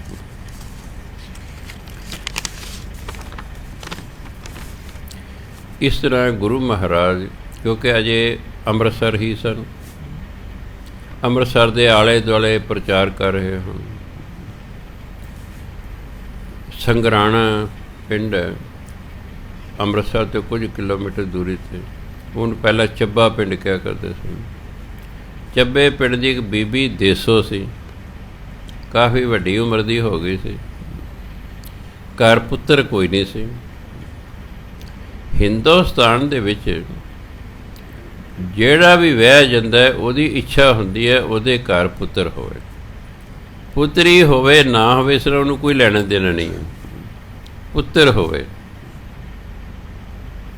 ਇਹਦਾ ਵੀ ਇੱਕ ਕਾਰਨ ਹੈ ਵੀ ਕਿਉਂ ਪੁੱਤਰ ਮੰਗਦੇ ਨੇ। ਪੁਰਾਣੇ ਜ਼ਮਾਨੇ ਤੋਂ ਲੈ ਕੇ ਅੱਜ ਤੱਕ ਕਹਿੰਦੇ ਵੀ ਜਿਹੜੀਆਂ ਲੜਕੀਆਂ ਨੇ ਤੇ ਪਰਾਇਆ ਧਨ ਨੇ, ਇਹਨਾਂ 'ਤੇ ਵਹਿ ਜਾਣਾ, ਸਾਡੀ ਬੁਢਾਪੇ 'ਚ ਕੌਣ ਸੇਵਾ ਕਰੇਗਾ, ਇਸ ਲਈ ਪੁੱਤਰ ਹੋਣਾ ਚਾਹੀਦਾ। ਜਦੋਂ ਅਸੀਂ ਬੁੱਢੇ ਹੋ ਜਾਵਾਂਗੇ, ਪੁੱਤਰ ਹੋਏਗਾ, ਕਮਾ ਕੇ ਸਾਨੂੰ ਖੁਆਏਗਾ, ਸਾਡੀ ਸੇਵਾ ਕਰੇਗਾ। ਸਿਰਫ ਆਹ ਭਾਵਨਾ ਪੁੱਤਰ ਦੀ ਮਗਰ, ਹੋਰ ਕੋਈ ਮਤਲਬ ਨਹੀਂ ਹੈ। ਇਹ ਸਦੀਆਂ ਤੋਂ ਇਹ ਭਾਵਨਾ ਚੱਲੀ ਆ ਰਹੀ, ਚਾਹੇ ਰਾਜੇ ਮਹਾਰਾਜੇ ਹੋਏ ਅਤੇ ਚਾਹੇ ਕੋਈ ਹੋਏ। ਰਾਜਿਆਂ ਨੇ ਵੀ ਸਾਡੇ ਘਰ ਪੁੱਤਰ ਹੋਵੇ ਤਾਂ ਹੀ ਅੱਗੇ ਰਾਜਗੱਦੀ ਚੱਲੇਗੀ। नहीं तो जे पुत्र ही ने फिर राज किहनूं दे के बगाने दे के जाना। इस कारण पुत्र की मंग की जाती है। एक परिवार है, पहली लड़की होई नहीं पुत्र चाहिए, फिर दूजी हो गई पुत्र चाहिए, फिर तीजी हो गई पुत्र चाहिए, फिर चौथी हो गई पुत्र चाहिए, फिर पंजवीं हो गई।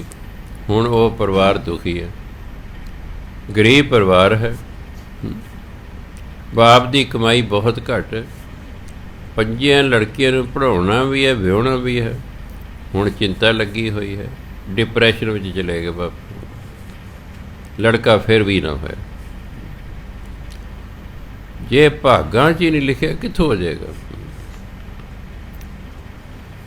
बिन भागा किछ पाइए नाही, जे बहुत तेरा धावै। धावै हुंदा भज नठ करना।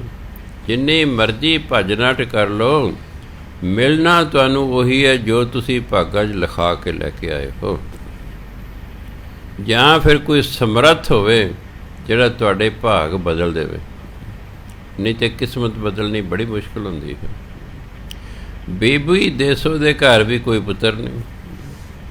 ਉਹਨੂੰ पता लगा भी साढ़े ਚੱਬੇ पिंड ਦੇ ਵਿੱਚ 6ਵੇਂ ਪਾਤਸ਼ਾਹ है, वो भी चली गई। बेनती करती है महाराज जी मेरे पुत्र की दात बख्शो। गुरु महाराज जानी जान सन, मत्था देखिया भी पुत्र की तो रेख ही कोई नहीं। कहते माता जी तुहाडे भागां 'च पुत्र नहीं है, तुहाडे भागे पुत्र नहीं। वो बेचारी निराश होकर वापस जा रही। अगों बाबा बुढ़ा जी मिल पे, कहते माता जी किथों आए हो? कहते मैं गुरु महाराज मिलन गई सी। कहते फिर उदास क्यों? उदास बंदा गुरु नूं मिलन जांदा है, गुरु नूं मिलण तो बाद तो खुश होकर वापस मुड़दा है, तो तू तो उदास मुड़ रही है। मैं उदास हाँ, मैं अपनी उदासी दूर कर ली। चलिया गया अपना दुख निवारण साहब, ढिला मेरा चेहरा है, वापस है फिर भी ढिले का ढिला है। फिर जैसा गुरु नूं मिले जैसा ना मिले। गुरु नूं मिल के जैसी चढ़दी कला च ना होए फिर क्या फायदा होया भी। हाँ मैं देखता कदे कदे मैं जाना दुख निवारण साहब, जिहड़े अंदरों बाहर निकले उही मूँह लटकाया जा हुंदा है। बहुत घट रौनक चेहरे ते हुंदी है। मैं भी नहीं गल बनी है। गुरुद्वारे आए ने, गुरु नूं मिले ने, जैसे आए सी वैसे ही मुड़ते जा रहे हैं। कह जी मैं गई सी मिलन, मैनू पुत्र चाहिए सी, पुत्र मंगया, गुरु महाराज कहते तेरे भागां 'च पुत्र नहीं लिखिया होया। बाबा बूढ़े सारी गल समझाती, तू कल फिर जाई, इस तरह कहीं तू। कह ठीक है जी। अगले दिन गुरु महाराज घोड़े ते चढ़े हुए ने, बाहर जान लगे ने। वो माई आई है, उन्हें चरण फड़ लेने। गुरु ने पहचाने, कह माता जी तुसीं कल भी आए सी, तुहाडे भागां 'च पुत्र नहीं हैगा। वो कलम नाल लैके गई सी, दुआत लैके गई सी, कागज़ नाल लैके गई सी। कागज़ अगे कर दिए, दुआत कलम अगे कर दी। कहते महाराज जी जे सचखंड 'च लिखना भुल गए हुण लिख दो। गुरु महाराज हस पे। सिख इतिहास जिहड़ा लिखिया होया उह च लिखिया कि गुरु महाराज एका लगे पाउण, घोड़े का पैर गया हिल, वो एके तो साता बन गए। लोग कहते माता जी तुहाडे घर 7 पुत्र होणगे, ते समा पा के फिर 7 होए। किस्मत बदलनी औखी हुंदी है पर असंभव नहीं है। कोई पूरा साधु टक्कर जे वो भी साड़ी किस्मत बदल सकता है, गुरु महाराज भी साड़ी किस्मत बदल सकते। समा बीतिया, कश्मीर दे विच बीबी रहिंदी सी, माई भाग भरी। क्योंकि गुरु नानक देव जी कश्मीर च गए सन, उदों फिर सिक्खी चलती आ रही सी। ये सिख बीबी सी, माई भाग भरी। उन्हें कहा भी कदे तो गुरु कश्मीर च कोई आवेगा। उन्हें आप सूत्र कत्या ਆਪ ਖੱਦਰ ਬੁਣਿਆ, ਕੱਪੜਾ ਬੁਣਿਆ, ਫਿਰ ਉਹ ਖੱਦਰ ਤਿਆਰ ਕਰ ਰਿਹਾ, ਚਾਦਰ ਜਿਵੇਂ ਖੇਸ ਤਿਆਰ ਕਰਦੇ ਹਨ। ਇੱਕ ਚੋਲਾ ਬਣਾਇਆ ਹੈ, ਕਿਸੇ ਸਿੱਖ ਨੂੰ ਪੁੱਛ ਕੇ ਵੀ ਜਿਹੜਾ ਇਸ ਵੇਲੇ ਗੁਰੂ ਹੈ ਕਿੱਡਾ ਕਹਿ ਕੇ ਦੱਸਿਆ ਅਗਲੇ ਨੇ। ਚੋਲਾ ਬਣਾ ਲਿਆ ਹੈ, ਖੱਦਰ ਦਾ ਖੇਸ ਬਣਾ ਲਿਆ ਹੈ, ਰੋਜ਼ ਅਰਦਾਸਾਂ ਕਰਦੀ ਹੈ ਵੀ ਮਹਾਰਾਜ ਜੀ ਮੈਂ ਬਹੁਤ ਬਜ਼ੁਰਗ ਹੋ ਗਈ ਹਾਂ, ਤੁਸੀਂ ਕਿਰਪਾ ਕਰਕੇ ਆਓ, ਮੈਂ ਤੁਹਾਡੇ ਲਈ ਚੋਲਾ ਵੀ ਬਣਾਇਆ ਹੈ, ਮੈਂ ਤੁਹਾਡੇ ਲਈ ਖੇਸ ਵੀ ਤਿਆਰ ਕੀਤਾ। ਰੋਜ਼ ਅਰਦਾਸਾਂ ਕਰਦੀ ਹੈ। ਆਮ ਕਹਾਵਤ ਹੈ, ਦਿਲਾਂ ਦੇ ਦਿਲਾਂ ਨੂੰ ਰਾਹ ਹੁੰਦੇ। ਗੁਰੂ ਮਹਾਰਾਜ ਨੂੰ ਪਤਾ ਲੱਗ ਗਿਆ, ਬੜੀ ਤੀਬਰ ਇੱਛਾ ਨਾਲ ਉੱਥੇ ਮਾਤਾ ਯਾਦ ਕਰਦੀ ਹੈ। ਗੁਰੂ ਮਹਾਰਾਜ ਸਿੱਖਾਂ ਨੂੰ ਕਹੇ ਚਲੋ ਵੀ ਕਸ਼ਮੀਰ ਚੱਲ ਕੇ ਆਈਏ। ਘੋੜੇ ਉਦੋਂ ਹੁੰਦੇ ਸਨ, ਘੋੜਿਆਂ 'ਤੇ ਚੱਲ ਪਏ ਅੰਮ੍ਰਿਤਸਰ ਤੋਂ। ਕਈ ਦਿਨਾਂ ਬਾਅਦ, ਕਿਉਂਕਿ ਅੰਮ੍ਰਿਤਸਰ ਤੋਂ ਪਠਾਨਕੋਟ, ਪਠਾਨਕੋਟ ਤੋਂ ਜੰਮੂ, ਜੰਮੂ ਤੋਂ 399 ਕਿਲੋਮੀਟਰ ਦੂਰ ਇੱਕ ਸ਼੍ਰੀਨਗਰ। ਜੰਮੂ ਤੋਂ ਜਿਹੜਾ ਸ਼੍ਰੀਨਗਰ ਹੈ 399 ਕਿਲੋਮੀਟਰ ਦੂਰ ਹੈ। ਮੈਂ 1974 ਦੇ ਵਿੱਚ ਗਿਆ ਸੀ, ਤਾਂ ਉਦੋਂ ਮੈਨੂੰ ਪਤਾ ਲੱਗਿਆ 399 ਕਿਲੋਮੀਟਰ ਬੱਸ ਨੇ 12 ਘੰਟਿਆਂ 'ਚ ਪੂਰਾ ਕੀਤਾ। ਕਿਉਂ? ਪਹਾੜੀ ਰਾਹ ਹੈ, ਬੜੇ ਉੱਚੇ ਉੱਚੇ ਪਹਾੜਾਂ ਦੇ ਰਾਹ 'ਚ। ਰਾਹ 'ਚ ਇੱਕ ਕੁੱਦ ਪਹਾੜ ਹੈ, ਬਸ 7 ਗੇੜੇ ਬੱਸ ਨੂੰ ਉਹਦੇ ਦੁਆਲੇ ਲਾਏ ਤਾਂ ਉਹ ਪਹਾੜ ਨੂੰ ਕ੍ਰੋਸ ਕੀਤੇ। ਖੈਰ ਆਪ ਜੀ ਕਸ਼ਮੀਰ ਪਹੁੰਚ ਗਏ। ਹੁਣ ਜੇ ਮਹਾਂਪੁਰਖ ਦਿਵ ਦ੍ਰਿਸ਼ਟੀ ਦੇ ਖੁੱਲ੍ਹੀ ਹੁੰਦੀ ਹੈ, ਉਹ ਸਿੱਧਾ ਹੀ ਮਾਈ ਭਾਗ ਭਰੀ ਦੇ ਘਰ ਪਹੁੰਚ ਗਏ। ਮਾਈ ਭਾਗ ਭਰੀ ਵੇਖਿਆ ਹੈ ਵੀ ਗੁਰੂ ਮਹਾਰਾਜ ਆ ਜਿਹੇ ਜਿਹੇ ਨੁਹਾਰ ਸਿੱਖਾਂ ਨੇ ਦੱਸੀ ਦੇਖ ਕੇ। ਗੁਰੂ ਮਹਾਰਾਜ ਉਸੇ ਤਰ੍ਹਾਂ ਹੀ ਘੋੜੇ 'ਤੇ ਚੜ੍ਹੇ ਹੋਏ ਨੇ। ਮਾਈ ਭੱਜੀ ਗਈ ਅੰਦਰ, ਖੇਸ ਲਿਆਂਦਾ, ਚੋਲਾ ਲਿਆਂਦਾ ਹੈ, ਗੁਰੂ ਮਹਾਰਾਜ ਦੇ ਚਰਨਾਂ 'ਤੇ ਮੱਥਾ ਟੇਕਿਆ ਰੱਖਿਆ ਵੀ ਮਹਾਰਾਜ ਤੁਹਾਡੀ ਬੜੀ ਕਿਰਪਾ ਹੋਈ ਹੈ, ਮੇਰੇ ਮਰਨ ਤੋਂ ਪਹਿਲਾਂ ਤੁਹਾਡੇ ਦਰਸ਼ਨ ਮੈਨੂੰ ਹੋ ਕੇ ਨੇ, ਵੀ ਆਹ ਲਓ ਮੈਂ ਤੁਹਾਡੇ ਲਈ ਬਣਿਆ ਸੀ। ਚਲੋ ਗੁਰੂ ਮਹਾਰਾਜ ਨੇ ਉਸ ਮਾਤਾ ਨੂੰ ਨਿਹਾਲ ਕੀਤਾ। ਰਾਤ ਨੂੰ ਮਾਤਾ ਜੀ ਨੂੰ ਸ਼ਿਵ ਜੀ ਮਹਾਰਾਜ ਮਿਲੇ ਭਾਗ ਭਰੀ ਨੂੰ। ਕਹਿੰਦੇ ਆਓ ਮਾਤਾ ਜੀ ਤੁਹਾਨੂੰ ਸ਼ਿਵ ਨਗਰੀ ਲੈ ਚੱਲੀਏ। ਕਹਿੰਦੇ ਨਾ ਮਹਾਰਾਜ ਜੀ, ਮੈਂ ਸ਼ਿਵ ਨਗਰੀ ਨਹੀਂ ਜਾਣਾ, ਮੈਂ ਗੁਰਪੁਰੀ ਜਾਣਾ, ਮੈਂ ਆਪਣੇ ਗੁਰੂ ਕੋਲੇ ਜਾਣਾ। ਅਤੇ ਅਗਲੇ ਦਿਨ ਮਾਤਾ ਨੇ ਸਰੀਰ ਤਿਆਗ। ਇਸੇ ਤਰ੍ਹਾਂ ਹੀ ਉੱਥੇ ਇੱਕ ਗੁਰੂ ਮਹਾਰਾਜ ਦਾ ਬੜਾ ਪਿਆਰਾ ਸਿੱਖ ਭਾਈ ਝੰਡਾ ਰਹਿੰਦਾ ਸੀ। ਸਿੱਖਾਂ ਨਾਲ ਸ਼ਾਮ ਨੂੰ ਸੈਰ ਕਰਦੇ ਕਰਦੇ, ਗੁਰੂ ਮਹਾਰਾਜ ਦੇ ਰਾਹ ਕੱਚੇ ਹੀ ਹੁੰਦੇ ਸਨ, ਭਾਈ ਝੰਡਾ ਵੀ ਨਾਲ ਸੀ। ਗੁਰੂ ਮਹਾਰਾਜ ਇੱਕ ਮੋੜ 'ਤੇ ਆ ਗਏ। ਕਹਿੰਦੇ ਭਾਈ ਝੰਡਿਆ ਤੂੰ ਇੱਥੇ ਖਲੋ, ਅਸੀਂ ਫਿਰ ਵਾਪਸ ਆਵਾਂਗੇ, ਫਿਰ ਸਾਡੇ ਨਾਲ ਆ ਜਾਈਂ। ਭਾਈ ਝੰਡਾ ਉੱਥੇ ਖੜ੍ਹ ਗਿਆ ਹੈ। ਗੁਰੂ ਮਹਾਰਾਜ ਦੂਜੇ ਰਸਤੇ ਵਾਪਸ ਆ ਗਏ, ਭਾਈ ਝੰਡਾ ਉੱਥੇ ਖੜ੍ਹਾ। 3 ਦਿਨ ਬੀਤ ਗਏ। ਗੁਰੂ ਮਹਾਰਾਜ ਅਚਾਨਕ ਕਹਿੰਦੇ ਵੀ ਭਾਈ ਝੰਡਾ ਨਹੀਂ ਦਿਸਿਆ। ਕਹਿੰਦੇ ਜੀ ਆਪ ਜੀ ਉਸ ਨੂੰ ਰਾਜ ਖੜਿਆ ਕਰ ਰਿਹਾ ਸੀ ਮੋੜ 'ਤੇ, ਵੀ ਭਾਈ ਝੰਡਾ ਤੂੰ ਇੱਥੇ ਖਲੋ, ਅਸੀਂ ਆਉਂਦੇ ਹਾਂ, ਤੁਸੀਂ ਉੱਥੇ ਗਏ ਨਹੀਂ, ਉਹ ਤਾਂ ਉਦੋਂ ਹੀ ਖੜ੍ਹਾ, ਹੁਣ ਤਾਂ 72 ਘੰਟੇ ਹੋ ਗਏ ਖੜ੍ਹਿਆ। ਗੁਰੂ ਮਹਾਰਾਜ ਸਿੱਖਾਂ ਨਾਲ ਕਿ ਚਲੋ ਵੀ ਚੱਲੀਏ। ਦੇਖਿਆ ਭਾਈ ਝੰਡਾ ਖੜ੍ਹਾ। ਗੁਰੂ ਮਹਾਰਾਜ ਕੋਲ ਗਏ, ਮੱਥਾ ਟੇਕਿਆ। ਕਹਿ ਭਾਈ ਝੰਡਾ ਤੂੰ ਘਰ ਆ ਜਾਣਾ ਸੀ।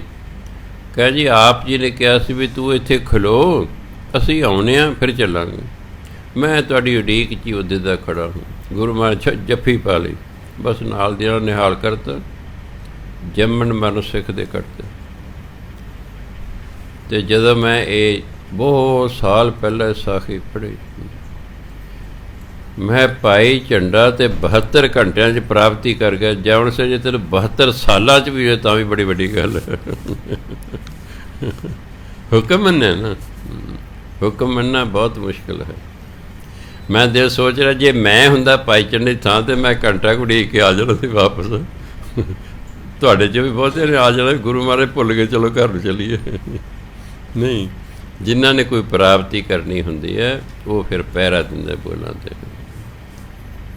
ਅਸੀਂ ਜੇ ਗੁਰੂ ਦੇ ਬੋਲਾਂ 'ਤੇ, ਗੁਰੂ ਦੇ ਬੋਲ ਹੀ ਨਾ ਗੁਰਬਾਣੀ, ਇਹ 'ਤੇ ਪਹਿਰਾ ਦੇਵਾਂਗੇ, ਸਾਡੇ ਵੀ ਕਦੇ ਉਹ ਗੱਲ ਬਣ ਸਕਦੀ ਹੈ।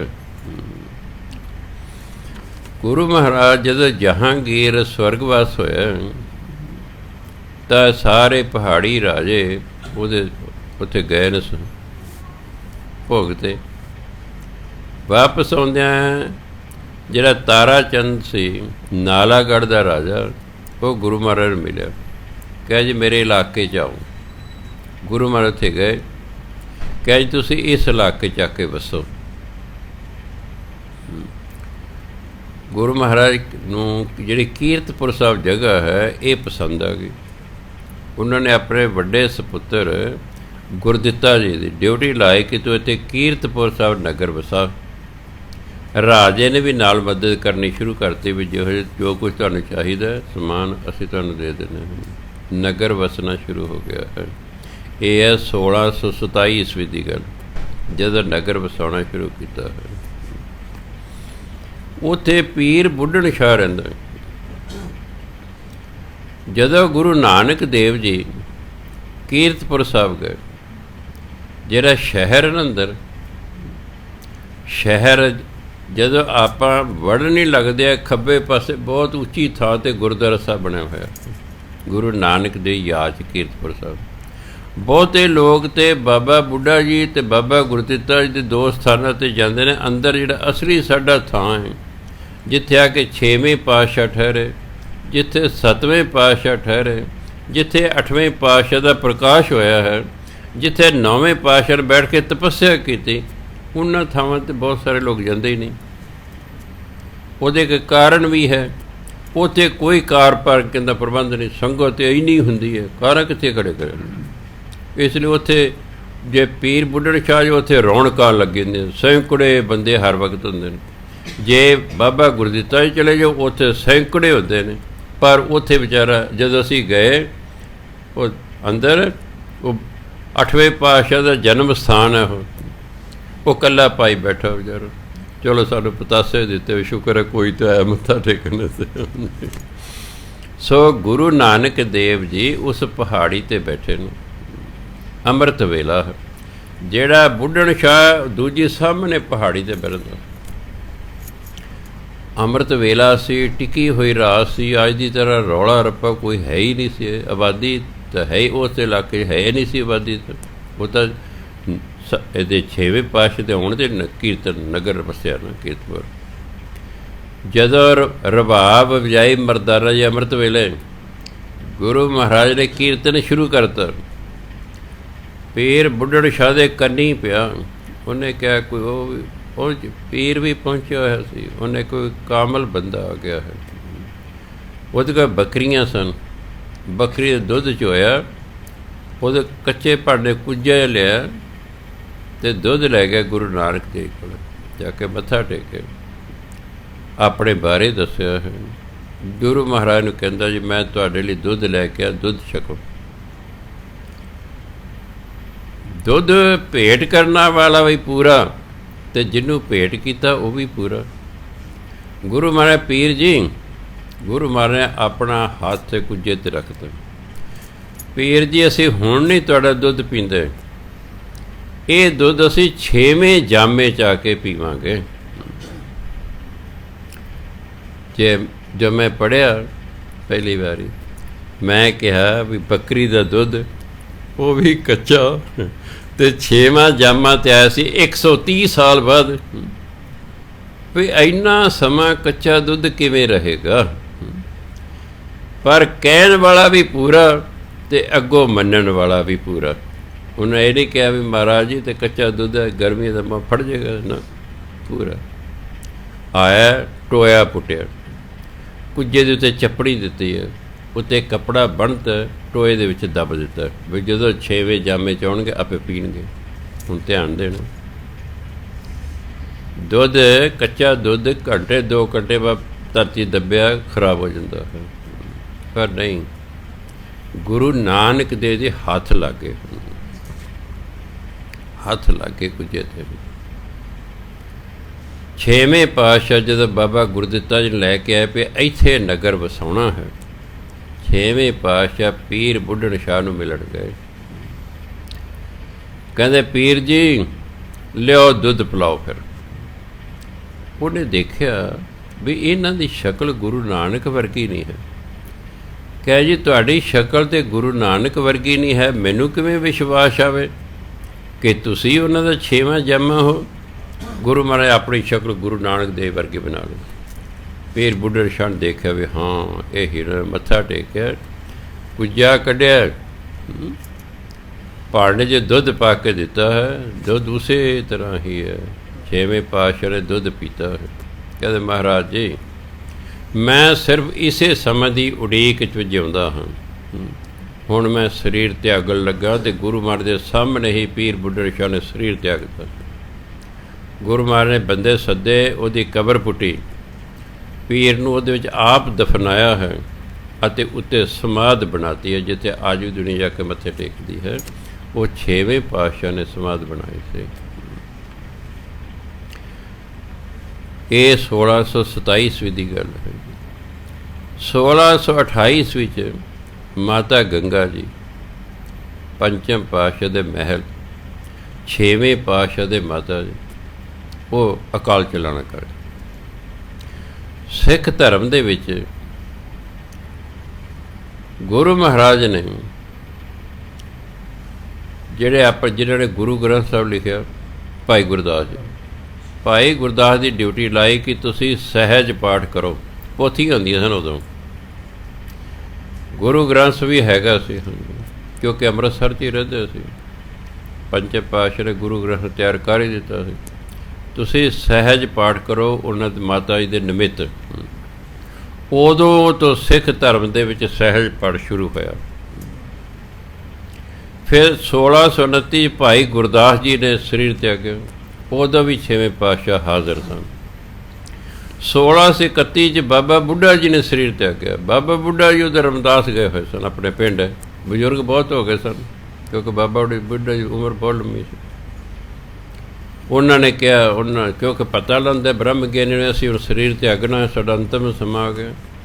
ਉਹਨਾਂ ਯਾਦ ਕੀਤਾ ਮਨ 'ਚ, ਛੇਵੇਂ ਪਾਤਸ਼ਾਹ ਸੱਚੇ ਪਾਤਸ਼ਾਹ, ਮੇਰੀ ਬੜੀ ਇੱਛਾ ਹੈ ਕਿ ਮੈਂ ਤੁਹਾਡੀ ਹਾਜ਼ਰੀ ਦੇ ਵਿੱਚ ਹਜ਼ੂਰੀ ਦੇ ਸਰੀਰ ਤਿਆਗਣ। ਗੁਰੂ ਮਹਾਰਾਜ ਉਸੇ ਵੇਲੇ ਘੋੜਾ ਲਿਆ ਹੈ, ਉਹਦੇ ਪਿੰਡ ਪਹੁੰਚ ਗਏ ਨੇ। ਗੁਰੂ ਮਹਾਰਾਜ ਨੇ ਉਹਨਾਂ ਦਾ ਬਾਬਾ ਬੁੱਢੇ ਦਾ ਸਿਰ ਆਪਣੇ ਪੱਟਾਂ 'ਤੇ ਰੱਖ ਲਿਆ, ਜਿਹਨੂੰ ਗੋਦੀ ਆਪਾਂ ਕਰੀ, ਅਤੇ ਬਾਬਾ ਬੁੱਢੇ ਜਿਹੜਾ ਸਰੀਰ ਤਿਆਗ ਦਿੱਤਾ ਹੈ। ਇੱਕ ਬਾਬਾ ਬੁੱਢਾ ਜੀ ਅਤੇ ਇੱਕ ਭਾਈ ਮਹਾਂ ਸਿੰਘ ਜੀ, ਉਹ ਜਿਹੜੇ 40 ਮੁਕਤੇ ਹੋਏ। ਇਹ ਦੋ ਬੰਦਿਆਂ ਨੇ ਗੁਰੂ ਮਹਾਰਾਜ ਦੇ ਗੋਦ ਦੇ ਵਿੱਚ ਆਪਣੇ ਸਿਰ ਤਿਆਗੇ ਸੀ। ਕਿੱਡੇ ਵੱਡੇ ਭਾਗਾਂ ਵਾਲੇ ਹਨ। ਗੁਰੂ ਮਹਾਰਾਜ ਦਾ ਇੱਕ ਸਪੁੱਤਰ ਸੀ ਅਟਲ ਰਾਏ। ਇਹ ਬਚਪਨ ਤੋਂ ਬ੍ਰਹਮ ਗਿਆਨੀ ਸਨ, ਰਿੱਧੀਆਂ ਸਿੱਧੀਆਂ ਦੇ ਮਾਲਕ ਸਨ। ਅਜੇ 9 ਸਾਲਾਂ ਦੇ ਨੇ, ਆਪਣੇ ਦੋਸਤ ਮੋਹਨ ਦੇ ਨਾਲ ਖੇਡ ਰਹੇ ਨੇ। ਬਾਜ਼ੀ ਅਜੇ ਪੂਰੀ ਨਹੀਂ ਹੋਈ, ਇਹਨੇ 'ਚ ਰਾਤ ਪੈ ਗਈ। ਕਹਿੰਦੇ ਕੱਲ੍ਹ ਨੂੰ ਫਿਰ ਸ਼ੁਰੂ ਕਰਾਂਗੇ। ਅਗਲੇ ਦਿਨ ਜਦੋਂ ਸਮਾਂ ਆਇਆ, ਬਾਬਾ ਅਟਲ ਰਾਏ ਜੀ ਆਪਣੇ ਦੋਸਤ ਮੋਹਨ ਦੇ ਘਰ ਗਏ। ਆਵਾਜ਼ ਮਾਰੀ ਹੈ, ਉਹਦੀ ਮਾਂ ਰੋ ਰਹੀ ਹੈ। ਕਹਿੰਦੇ ਮਾਤਾ ਜੀ ਤੁਸੀਂ ਰੋ ਕਿਉਂ ਰਹੇ ਹੋ? ਕਹਿੰਦੇ ਤੇਰਾ ਦੋਸਤ ਰਾਤੀ ਮਰ ਗਿਆ ਹੈ। ਕਹਿੰਦੇ ਨਹੀਂ ਮਾਤਾ ਜੀ, ਇਹ ਮਰਿਆ ਨਹੀਂ ਹੈ, ਇਹ ਵੈਸੇ ਹੀ ਲੇਟਿਆ ਹੋਇਆ ਹੈ। ਇਹਨੇ ਬਾਜ਼ੀ ਦੇਣੀ ਸੀ, ਇਹ ਬਾਜ਼ੀ ਦੇਣ ਦਾ ਮਾਰਾ ਲੇਟਿਆ ਹੋਇਆ ਹੈ। ਕਹਿੰਦੇ ਨਹੀਂ ਪੁੱਤੇ ਮਰ ਗਿਆ। ਕਹਿੰਦੇ ਨਹੀਂ ਮਰਿਆ ਨਹੀਂ ਹੈਗਾ। ਹੁਣ ਆਪਣੀ ਖੂੰਡੀ ਖਿੱਦੋ, ਖੂੰਡੀ ਗਲ 'ਚ ਪਾਏ, ਕਹਿੰਦੇ ਉੱਠ ਬਾਜ਼ੀ ਦੇ, ਅਤੇ ਉਹ ਵਾਹਿਗੁਰੂ ਵਾਹਿਗੁਰੂ ਕਰਕੇ ਜਿਉਂਦਾ ਹੋ ਗਿਆ। ਉਹ ਤਾਂ ਸਾਰੇ ਸ਼ਹਿਰ 'ਚ ਗੱਲ ਫੈਲ ਗਈ ਬਈ ਗੁਰੂ ਮਹਾਰਾਜ ਦੇ ਸਾਹਿਬਜ਼ਾਦੇ ਨੇ ਆਪਣੇ ਮੋਹਨ ਨੂੰ ਜਿਉਂਦਿਆਂ ਕਰਤਾ।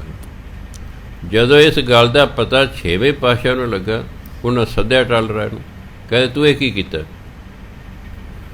ਤੂੰ ਮਰੇ ਹੋਏ ਨੇ ਜਿਉਂਦਾ ਕਰਤਾ। ਜਿਹਦਾ ਵੀ ਕੋਈ ਮਰ ਜਾ ਕਰੇਗਾ ਉਹੀ ਸਾਡੇ ਬੂਹੇ 'ਤੇ ਆ ਜਾ ਕਰੇ, ਸਾਡੇ ਨੂੰ ਵੀ ਜਿਉਂਦਿਆਂ ਕਰੋ। ਸਾਡੇ ਕਿਹਨੂੰ ਤੁਸੀਂ ਜਿਉਂਦਾ ਕਰੋਗੇ? ਪਰਮਾਤਮਾ ਦੇ ਹੁਕਮ ਨਾਲ ਮਰਿਆ ਹੋ, ਤੈਨੂੰ ਕੀ ਅਧਿਕਾਰ ਉਹਨੂੰ ਜਿਉਂਦੇ ਕਰਨ ਦਾ? ਜਾਂ ਉਹਨੂੰ ਦੁਬਾਰਾ ਮਾਰ ਜਾਂ ਉਹਦੀ ਥਾਂ 'ਤੇ ਮਰ, ਤਾਂ ਧਰਮਰਾਜ ਦਾ ਰਜਿਸਟਰ ਪੂਰਾ ਹੋਏਗਾ। नहीं तो गिनती वधेगी, जिउंदे इन्ने मरे इन्ने। कहंदा देखो जी हुण तां मैं उहनूं जिउंदिਆਂ करता, मैं उहनूं मारदा नहीं, हाँ मैं आप मरन लई ਤਿਆਰ ਹਾਂ। ਤੇ ਉਹਨਾਂ ਨੇ ਜਪਜੀ ਸਾਹਿਬ ਦਾ ਕੀਤਾ ਪਾਠ ਤੇ ਲੇਟ ਗਏ, ਸਰੀਰ ਤਿਆਗ ਦਿੱਤਾ। ਉਹਨਾਂ ਦੀ ਯਾਦ ਵਿੱਚ ਹਰਿਮੰਦਰ ਸਾਹਿਬ ਦੇ ਨੇੜੇ ਅਟਾਲਰਾ ਬਣਿਆ ਗੁਰਦੁਆਰਾ, 9 ਮੰਜ਼ਿਲਾ ਉਹ, ਕਿਉਂਕਿ ਅਟਾਲਰਾ ਜਦੋਂ 9 ਸਾਲਾਂ ਦੇ ਸਨ, 9 ਮੰਜ਼ਿਲਾ ਗੁਰਦੁਆਰਾ ਉਹਨਾਂ ਦੀ ਯਾਦ 'ਚ ਬਣਿਆ ਹੋਇਆ। ਇਸੇ ਤਰ੍ਹਾਂ ਹੀ ਇੱਕ ਵਾਰੀ ਆਪ ਜੀ ਦਾ ਦਰਬਾਰ ਲੱਗਾ ਹੋਇਆ ਹੈ ਪਾਕਿਸਤਾਨ 'ਚ, ਇੱਕ ਜ਼ਿਲ੍ਹਾ ਗੁਜਰਾਂਵਾਲਾ, ਉੱਥੇ ਇੱਕ ਨਗਰ ਹੈ ਹਾਫਜ਼ਾਬਾਦ।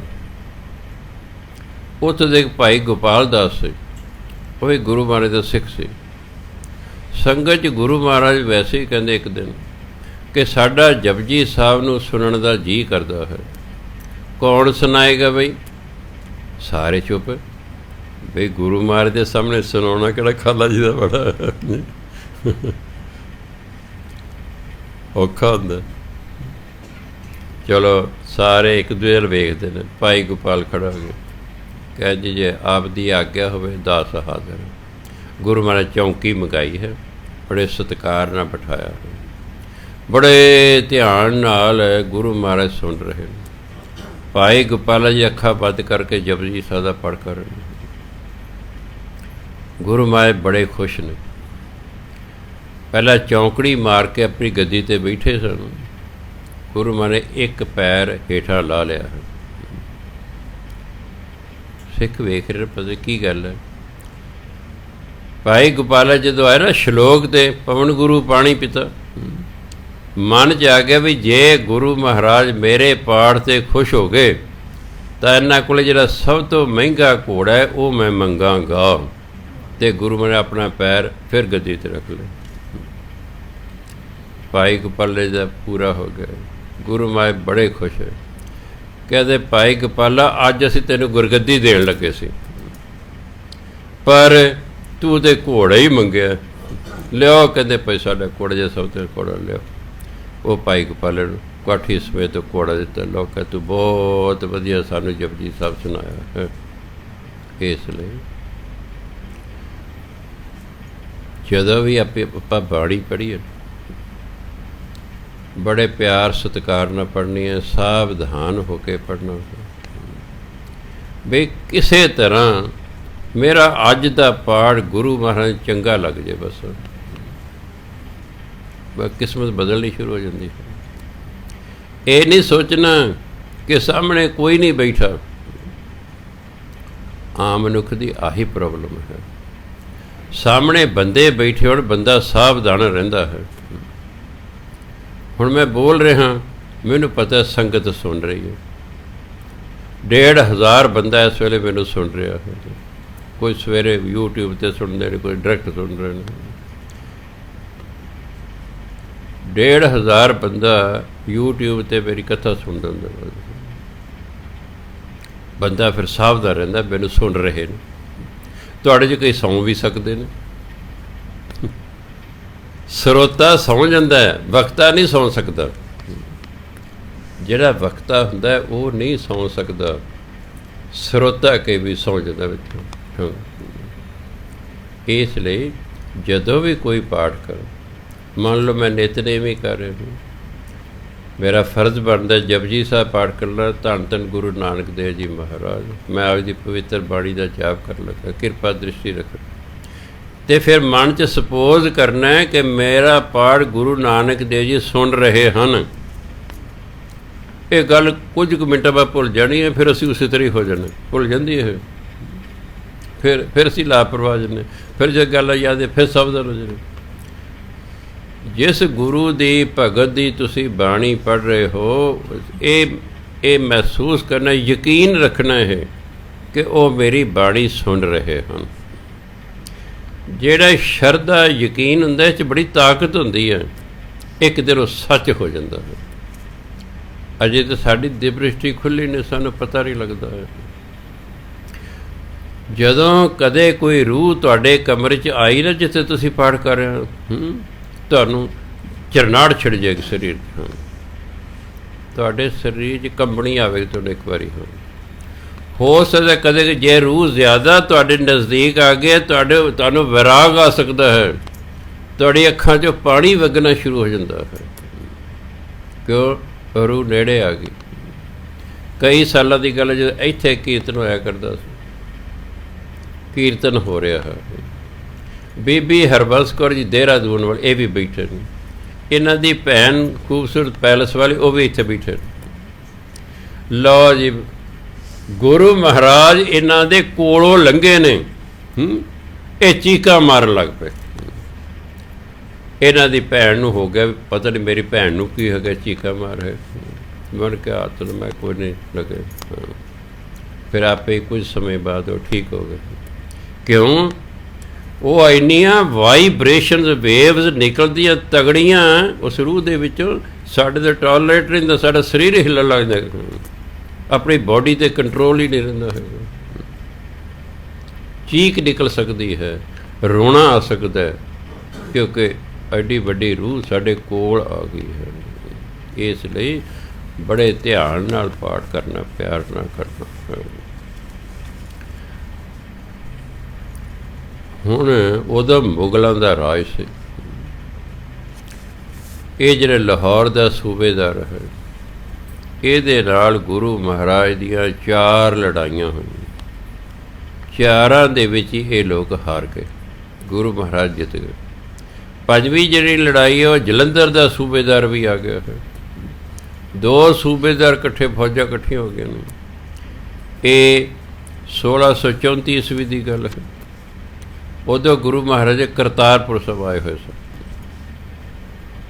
ਇੱਥੇ ਠਹਿਰੇ ਹੋਏ ਸਨ, ਕਿਉਂਕਿ ਇਹਨਾਂ ਦਾ ਜਿਹੜਾ ਸੀ ਬਾਬਾ ਗੁਰਦਿੱਤਾ ਜੀ ਦਾ ਲੜਕਾ ਜਿਹੜਾ ਸੀ ਹੈ, ਜਿਹੜਾ ਬਾਅਦ 'ਚ ਵਿਰੋਧੀ ਹੋ ਗਿਆ ਸੀ, ਧੀਰਮਲ। ਧੀਰਮਲ ਦੇ ਕੋਲ ਠਹਿਰੇ ਸਨ।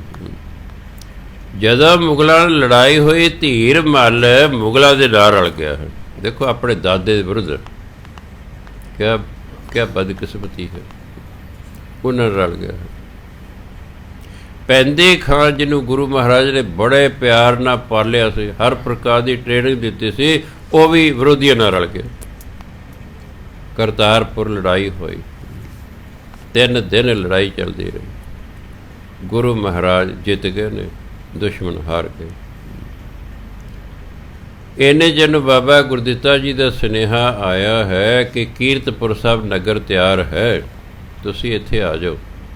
ਅਤੇ 1635 ਈਸਵੀ ਦੇ ਵਿੱਚ 6ਵੇਂ ਪਾਤਸ਼ਾਹ ਪਰਿਵਾਰ ਸਮੇਤ ਕੀਰਤਪੁਰ ਸਾਹਿਬ ਪਹੁੰਚ ਗਏ। 1638 ਈਸਵੀ ਦੇ ਵਿੱਚ ਬਾਬਾ ਗੁਰਦਿੱਤਾ ਜੀ 6ਵੇਂ ਪਾਤਸ਼ਾਹ ਦੇ ਸਭ ਤੋਂ ਵੱਡੇ ਸਪੁੱਤਰ, ਉਹ ਸ਼ਿਕਾਰ ਖੇਡ ਰਹੇ ਸਨ। ਸ਼ਿਕਾਰ ਖੇਡਦੇ ਉਹਨਾਂ ਕੋਲੇ ਗਊ ਮਰ ਗਈ। ਉਹਨਾਂ ਸੋਚਿਆ ਵੀ ਓਹੋ, ਇਹ ਤਾਂ ਸਿਆਪਾ ਖੜਾ ਹੋ ਗਿਆ, ਇਹ ਤਾਂ ਪੰਡਤ ਜਿਹੜੇ ਨੇ ਹੁਣ ਸਾਰੇ ਮੇਰੇ ਵਿਰੁੱਧ ਹੋ ਜਾਣਗੇ, ਇਹ ਤਾਂ ਰਾਜੇ ਕੋਲ ਜਾ ਕੇ ਸ਼ਿਕਾਇਤ ਕਰਦੇ ਸਾਡੀ ਗਾਂ ਮਾਰਤੀ ਹੈ। ਉਹਨਾਂ ਨੇ ਆਪਣੀ ਸ਼ਕਤੀ ਵਰਤਾ ਕੇ ਗਾਂ ਜਿਉਂਦੀ ਕਰਤੀ। ਫਿਰ ਜਦੋਂ ਗੁਰੂ ਮਹਾਰਾਜ ਨੂੰ ਪਤਾ ਲੱਗਾ ਵੀ ਮੇਰੇ ਲੜਕੇ ਨੇ ਇਸ ਤਰ੍ਹਾਂ ਕੀਤਾ, ਔਰ ਸੱਦਿਆ, ਕਿ ਤੂੰ ਇਹ ਕੀ ਕੀਤਾ? ਜਿਹਦੀ ਗਊ ਮਰ ਜਾ ਕਰੇਗੀ ਉਹੀ ਸਾਡੇ ਘਰ ਆ ਜਾ ਕਰਨਗੇ, ਸਾਡੀ ਜਿਉਂਦੀ ਕਰੋ ਜੀ, ਇਹ ਤੂੰ ਬਹੁਤ ਮਾੜਾ ਕੀਤਾ। ਪਹਿਲਾਂ ਅਟਲ ਰਾਏ ਨੇ ਇਸ ਤਰ੍ਹਾਂ ਕੀਤਾ, ਹੁਣ ਤੂੰ ਕੀਤਾ ਹੈ। ਫਿਰ ਕਹਿੰਦੇ ਹੁਣ ਕੀ ਕਰਾਂ? ਕਿ ਜਾਂ ਤਾਂ ਗਊ ਦੁਬਾਰਾ ਮਾਰ ਜਾਂ ਫਿਰ ਆਪ ਮਰ। ਕਹਿੰਦਾ ਨਹੀਂ, ਮੈਂ ਹੁਣ ਤਾਂ ਗਊ ਜਿਉਂਦੀ ਕਰਤੀ, ਹੁਣ ਤਾਂ ਨਹੀਂ ਮੈਂ ਮਾਰਦਾ। ਜਿੱਥੇ ਬਾਬਾ ਗੁਰਦਿੱਤਾ ਜੀ ਦਾ ਡੇਰਾ ਬਣਿਆ ਹੋਇਆ, ਆਪ ਜਾਂਦੇ ਹੋ, ਉੱਥੇ ਉਹਨਾਂ ਜਪਜੀ ਸਾਹਿਬ ਦਾ ਕੀਤਾ ਪਾਠ, ਚਾਦਰ ਉੱਤੇ ਲਈ ਲੇਟ ਗਏ, ਸਰੀਰ ਤਿਆਗਦਾ।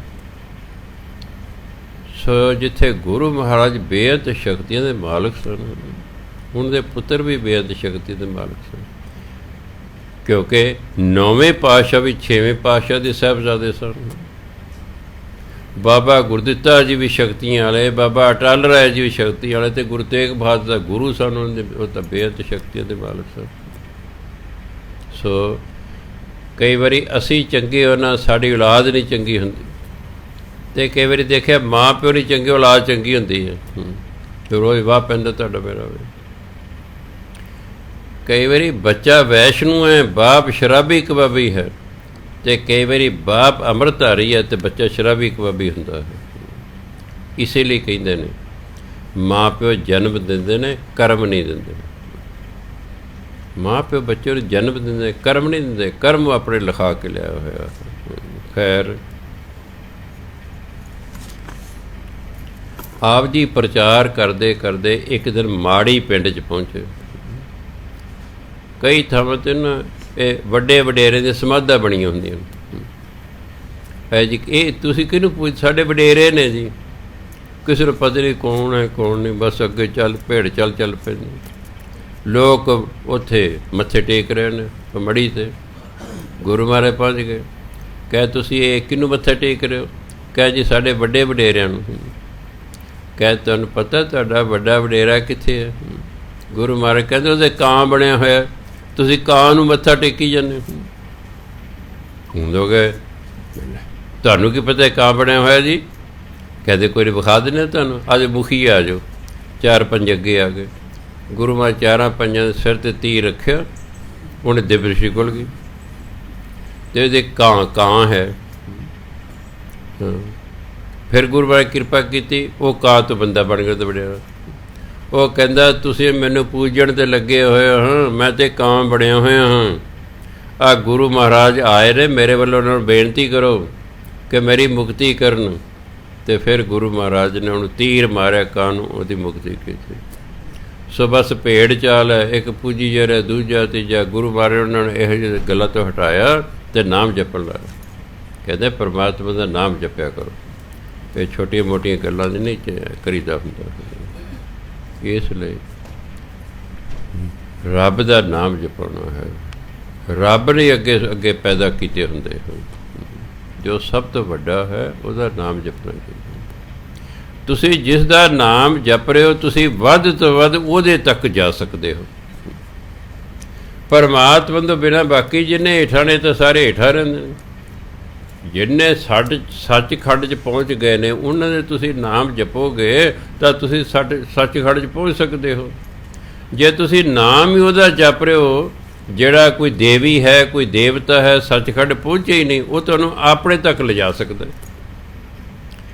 ਜਿਵੇਂ ਮਾਈ ਭਾਗ ਭਰੀ ਨੂੰ ਸ਼ਿਵ ਜੀ ਮਾਰ ਕੇ ਆਓ ਮਾਤਾ ਤੁਹਾਨੂੰ ਸ਼ਿਵਪੁਰੀ ਲੈ ਜਾਈਏ।